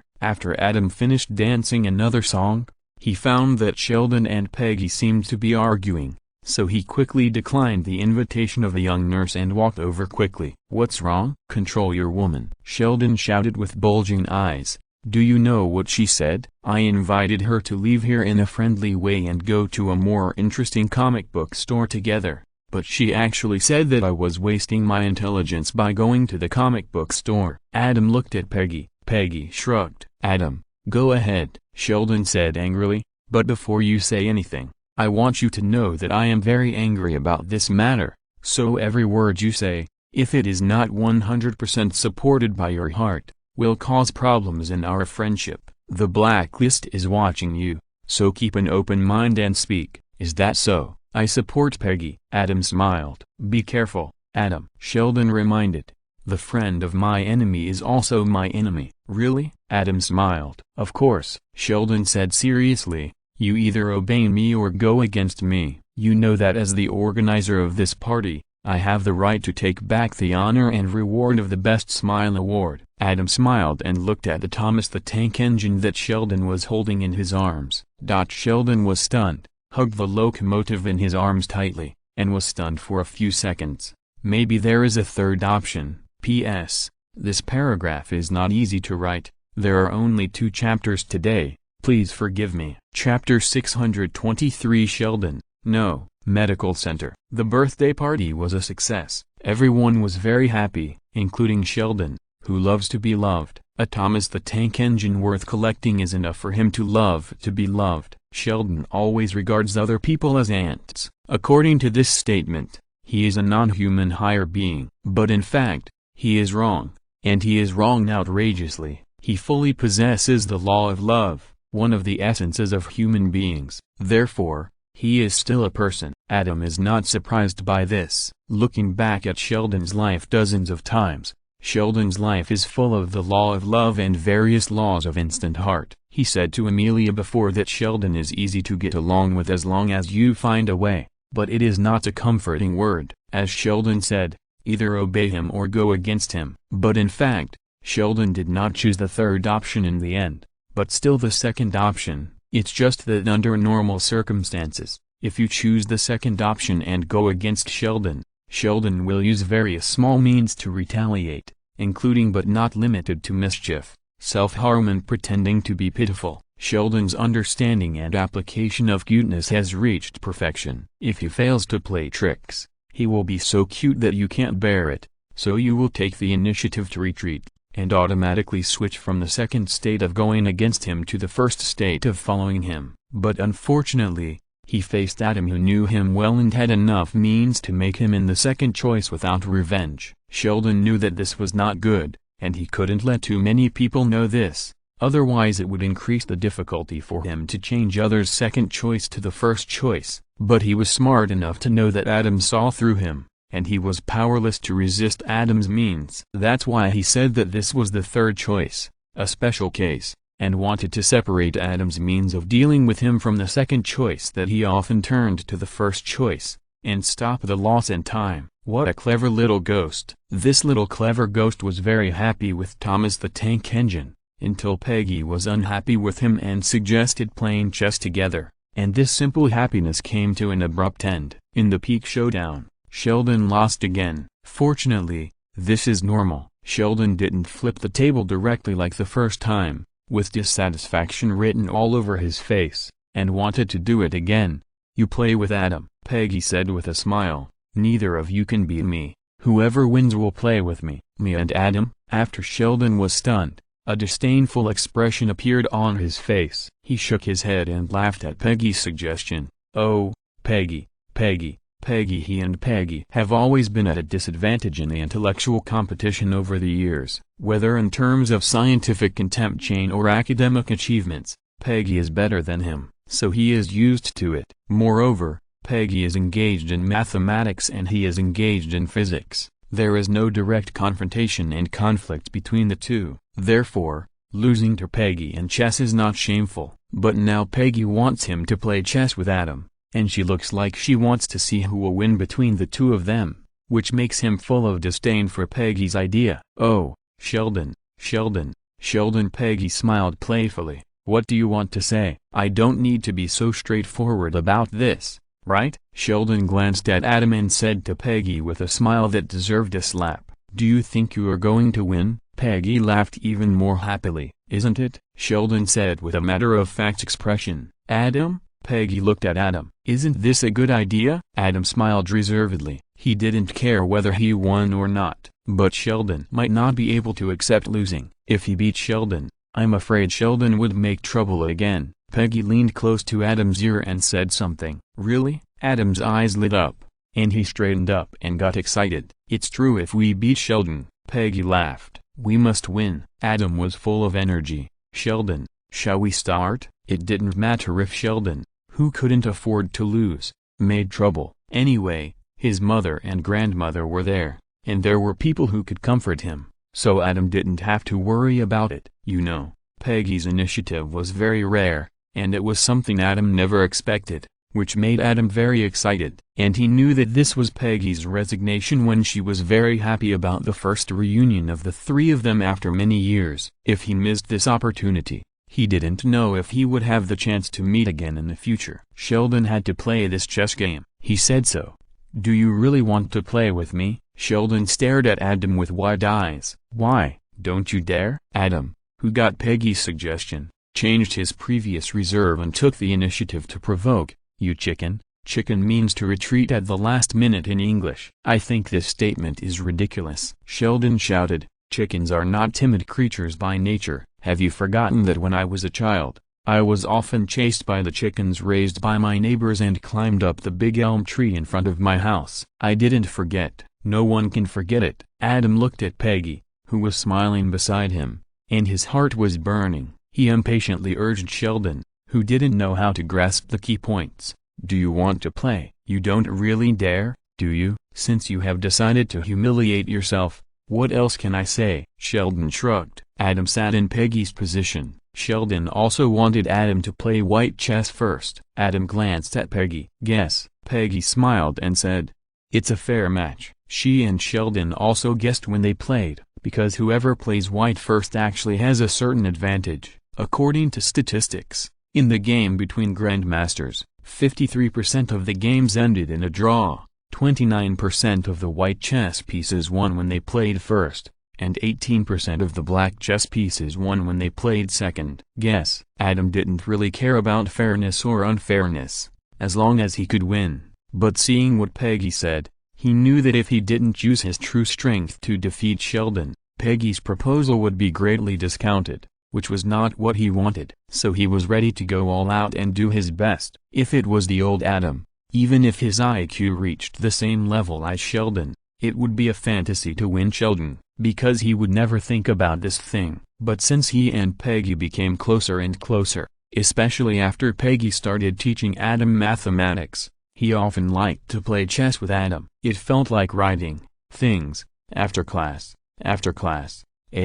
homework, smoke. Fortunately, both of them had strong brains, so they didn't need to spoil the mood by deliberately taking the chessboard and setting up the chess game when their bodies were relaxed and their souls were out of their bodies. When their souls faced each other, a starry chessboard was automatically formed in the middle. Between the twinkling stars, the black and white chess pieces were fighting. Adam's IQ was already high enough, and was even slowly improving. He often fought against top players like Peggy, and his chess level had already improved by leaps and bounds. Sheldon had no idea about this, and Adam was deliberately showing weakness. He was careless and was attacked by Adam, suffering heavy injuries, and was doomed to defeat. No, yes, haha. As Sheldon's unbelievable screams of fear rang out, mixed with Adam's triumphant laughter and Peggy's cheerful laughter. P.S. Thanks to _for the reward. Chapter 624 Adam, I want 666. Medical Center. Adam's office. Adam, Sheldon, and Peggy, who had left the party, were playing chess and chatting here. The atmosphere was joyful. At least most of it was like this. No, this is not true. Sheldon looked at the chessboard that was in a complete mess and shook his head, unwilling to accept this ending. Sorry, this is true. Adam cheered, jumped up directly, raised his hands high, hugged Peggy beside him, turned around a few times, and whispered in Peggy's ear, I won. Does your word count? Of course it counts. Peggy laughed happily, although there was an element of sneak attack. You did defeat Sheldon head-on in this intellectual game of chess. I am proud of you, Adam Duncan. You are really different. Tonight will indeed be different. Adam laughed. I am proud of you too. This time, Peggy did not ignore Adam's teasing as usual, but looked back at Adam with starry eyes. Obviously, Sheldon is a coordinate in Peggy's eyes. Only by stepping over Sheldon can one truly enter Peggy's eyes and heart. This game doesn't count. As soon as Sheldon reviewed the game, he immediately found that it was all because of his carelessness that Adam attacked him. He immediately shouted unhappily, I didn't take it seriously. Win is win, lose is lose. Adam put Peggy down and looked at Sheldon with a smile. How can it not count? We are 2 wins in 3 games, Sheldon said anxiously. He couldn't accept that he was defeated by Adam, because he clearly remembered that Adam was just a stupid earthling in his eyes. If he accepted the fact that he was defeated by Adam, what would he count as? No more. Adam shook his head. I have already won. It's boring. As he said that, he hugged Peggy and wanted to go home. What an international joke. Now that he has been praised by Peggy, it is a great time to go to the Starry Sky like water and exchange the Starry Sky grand prize. How can he be in the mood to play chess with Sheldon? If he loses this time, Peggy's watery eyes will dim. Wouldn't that be a big loss? Play with him. Peggy reached out and pushed Adam, saying with a smile, no punishment for losing, but rewards for winning. Really? Adam was shocked. What if I win again? The rewards can be stacked. Peggy encouraged with a smile. A woo. Adam seemed to hear a long-lasting wolf howl in his ears. Sheldon. Adam pointed at Sheldon. What? Sheldon was a little confused. Don't leave. Fight until dawn. Adam showed a bright smile like Walter White. Do you agree to continue playing? Sheldon was overjoyed. Of course. Adam held his head high. Don't play 2 out of 3, just play 5 out of 9. I want 666 tonight. Are you coming? Of course. Sheldon was also stimulated by Adam's fighting spirit. and held his head high and said, "You can't beat me. What are you going to win? It's so lively." Missy walked in at this time. "Go away, don't bother me." Adam and Sheldon glanced at her sideways, then sat down in front of the chessboard and started playing chess. Missy was so wronged, looking at Peggy pitifully. Unfortunately, Peggy just smiled at her and looked away from the chessboard. In chess, there is a time limit. There will usually be a timer next to it. Whoever finishes playing will tap the timer to record the time they have spent. In each game, the thinking time of both parties is limited. There is a total number there, which inevitably involves the allocation of thinking time. In order to show their wisdom, Sheldon and Adam naturally played fast chess at the beginning, without thinking, and then reached out to press the timer next to them. Snap, snap, snap, snap. One is born with great wisdom, the other is a big cheat. One is glaring with anger. One is like a Buddha picking flowers. One is for his own pride, the other is for his own arrogance. It was really a good fight. When Sheldon got serious, his IQ of 187 immediately showed its power. Adam's IQ of 182 was running at full speed for 6 times the happiness. No one wanted to lose. Everyone had the determination and belief to win. After the initial fast chess, the two people's movements became slower and slower, and they stared at the chessboard closely, and the CPUs of the two superbrains were fully utilized. You predict. I predict your prediction. Then I predict your prediction. Before the timer is up. Infinite nesting dolls. Peggy smiled and watched with relish. Missy looked away bored after a while, looking at her former good friend eagerly, and smiled a little humbly. "Peggy, long time no see." "Yeah." Peggy glanced at her. "Why is your skin so good?" Missy wanted to attract Peggy's attention, and said flatteringly, "It's incredibly delicate." "Did you use any makeup?" At first, it was flattering, but then she looked carefully and was surprised to find that there was no need to say exaggerated words against her will, because Peggy's face was really fair and rosy, the kind that would leave red marks with a slight touch. "I don't use makeup." Peggy shook her head. "Impossible." Missy shouted, "That's impossible." The truth is the truth, but in order to summon back the friendship of the past, she couldn't help but exaggerate a little. "I haven't told lies for a long time." Peggy looked at Missy again, but she remembered that she had taught Missy to lie in her decadent period and almost took Missy to steal things. At this moment,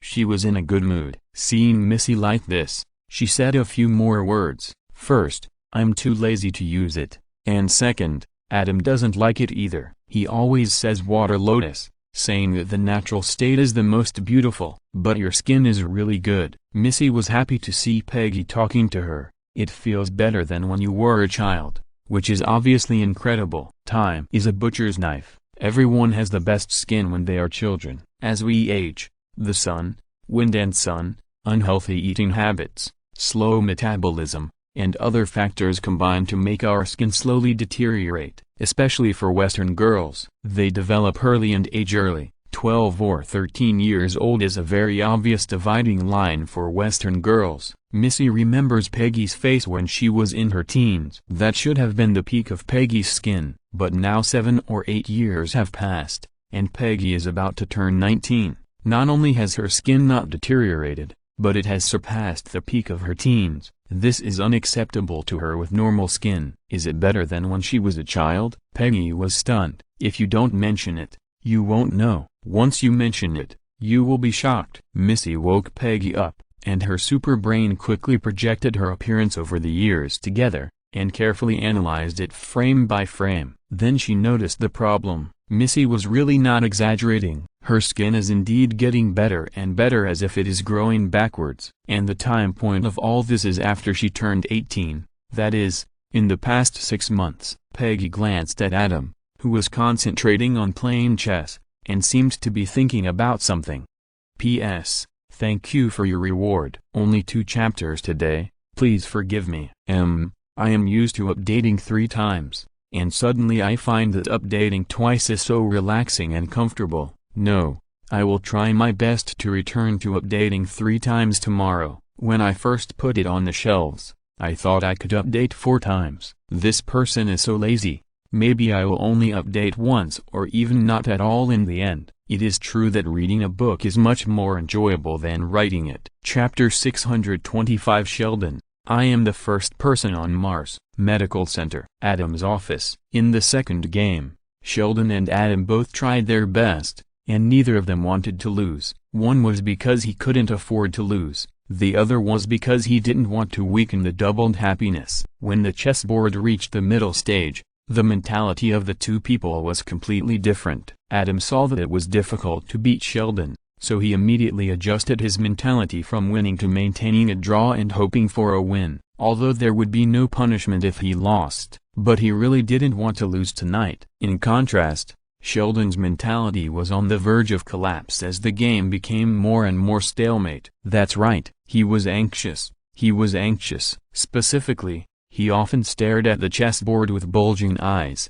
and his face twitched slightly. People who are familiar with him know that this is the biggest sign before his collapse. As time went on, and Sheldon's facial twitching became more and more intense, Adam began to smile confidently. Competitive games such as chess, in addition to testing IQ, also test mentality extremely. Adam defeated Sheldon with a sneak attack in the first game, which gave Sheldon unprecedented psychological pressure, and actually laid the foundation for victory in the second game. Of course, the premise is that in the second game, Adam can withstand Sheldon's early stormy offensive, stabilize the situation, and make Sheldon's self-conscious mentality of "you will fall down if I get serious" collapse. When Sheldon cannot win quickly, he has actually lost. It's over. I will checkmate you in 7 moves. Adam pushed his card forward, and the arc of his mouth could no longer be controlled. No. Sheldon looked here and there, and kept calculating in his mind,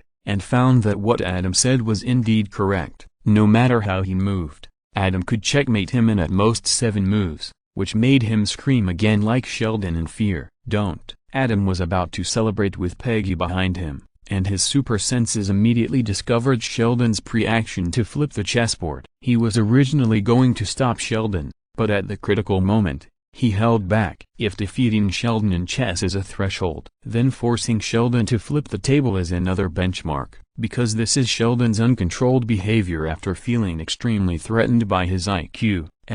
It can also be said that Sheldon's official certification of his opponent's IQ. Peggy once forced Sheldon to flip the chessboard. Adam suddenly didn't want to miss the scene either. Bang! He flipped it. He flipped it. Ding! Check-in successful. Click, click. Adam and Peggy's eyes were like two cameras, taking pictures of this famous scene at the same time. Last time Peggy was shocked. This time she was smiling. Come again. After Adam successfully checked in, he collected the fallen chess pieces one by one, put them back on the chessboard, and stretched out his hand and smiled. There are still 8 games. You have a chance. Come on.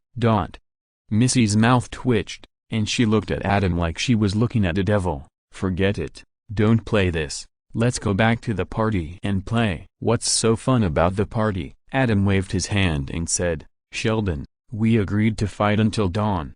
Don't leave. Just kidding. Now Sheldon's mentality is obviously completely broken. He wins no matter how he plays.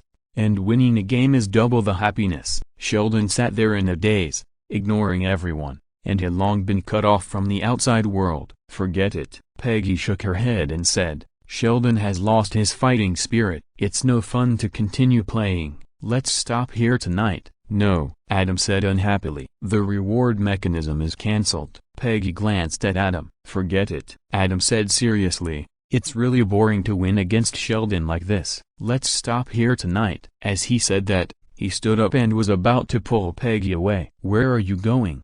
Missy shouted. Go home and take a shower and go to bed. Adam said as a matter of course, it's late. You should also take a shower and go to bed. You don't care about Sheldon? Missy's eyes widened. Look at what you have done to Sheldon. He's fine. Adam glanced at Sheldon and smiled. He just can't accept the blow for a while. Help him to Mrs. Cooper and let her comfort her baby. If he can cry in his mother's arms, he will be fine soon. As he said that, he pulled Peggy away regardless of anything. Although the office is good, it can't compare to Adam's apartment. Tonight is such a good day. There is no way to make do with it. What's wrong with this cramped office? Adam, You bastard. Missy raised her middle finger behind her back. After Adam left, she saw him from the corner of her eye, waved back an okay, and left with a smile. Don't be surprised by praise or criticism, just don't miss the beautiful scenery. VIP ward. What happened to Cousin Sheldon? After the party, Amelia returned to the ward and saw Aunt Mary and her mother shaking their heads and smiling bitterly. Just when she was panicking and thinking something had happened, Missy showed her the real problem in time. Sheldon sat on the sofa, in a daze. I was hit. Missy complained.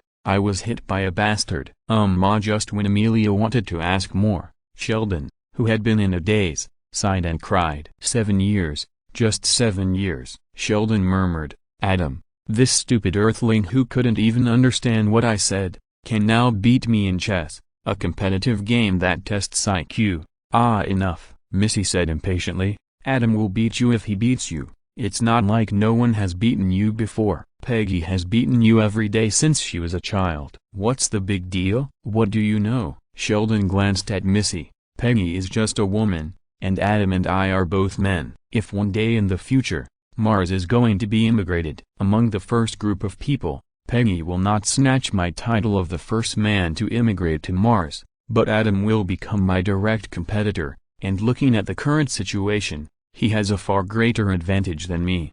Having said this, he leaned back again, revealing a sad expression, shaking his head and murmured, I can't accept this. No one will immigrate to Mars. Sheldon's mother Mary couldn't bear it anymore. No one can immigrate to Mars. That's God's territory. Mom, please. Sheldon glanced at his mother Mary and said, if the current technology had not been unable to keep up with my calculations, rocket recycling would have been possible as early as 9 years ago when I was 9 years old. Then, the lower launch cost would have driven the aerospace industry to make great strides. In 9 years, maybe I would have been growing potatoes on Mars by now.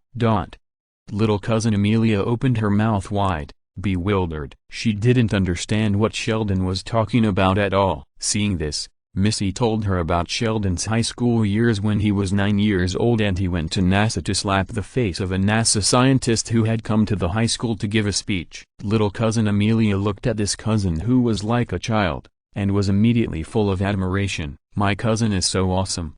P.S. Thank you Ayaha, and can I fee along for the tips? There will be 2 more chapters in the evening. End of this chapter. Thank you very much for reaching the end. Don't forget to like. Looking for more exclusive content and immediate access? Subscribe to our Patreon. Remember, every like, subscription, or donation encourages us to continue. Thanks to everyone. See you in the next video.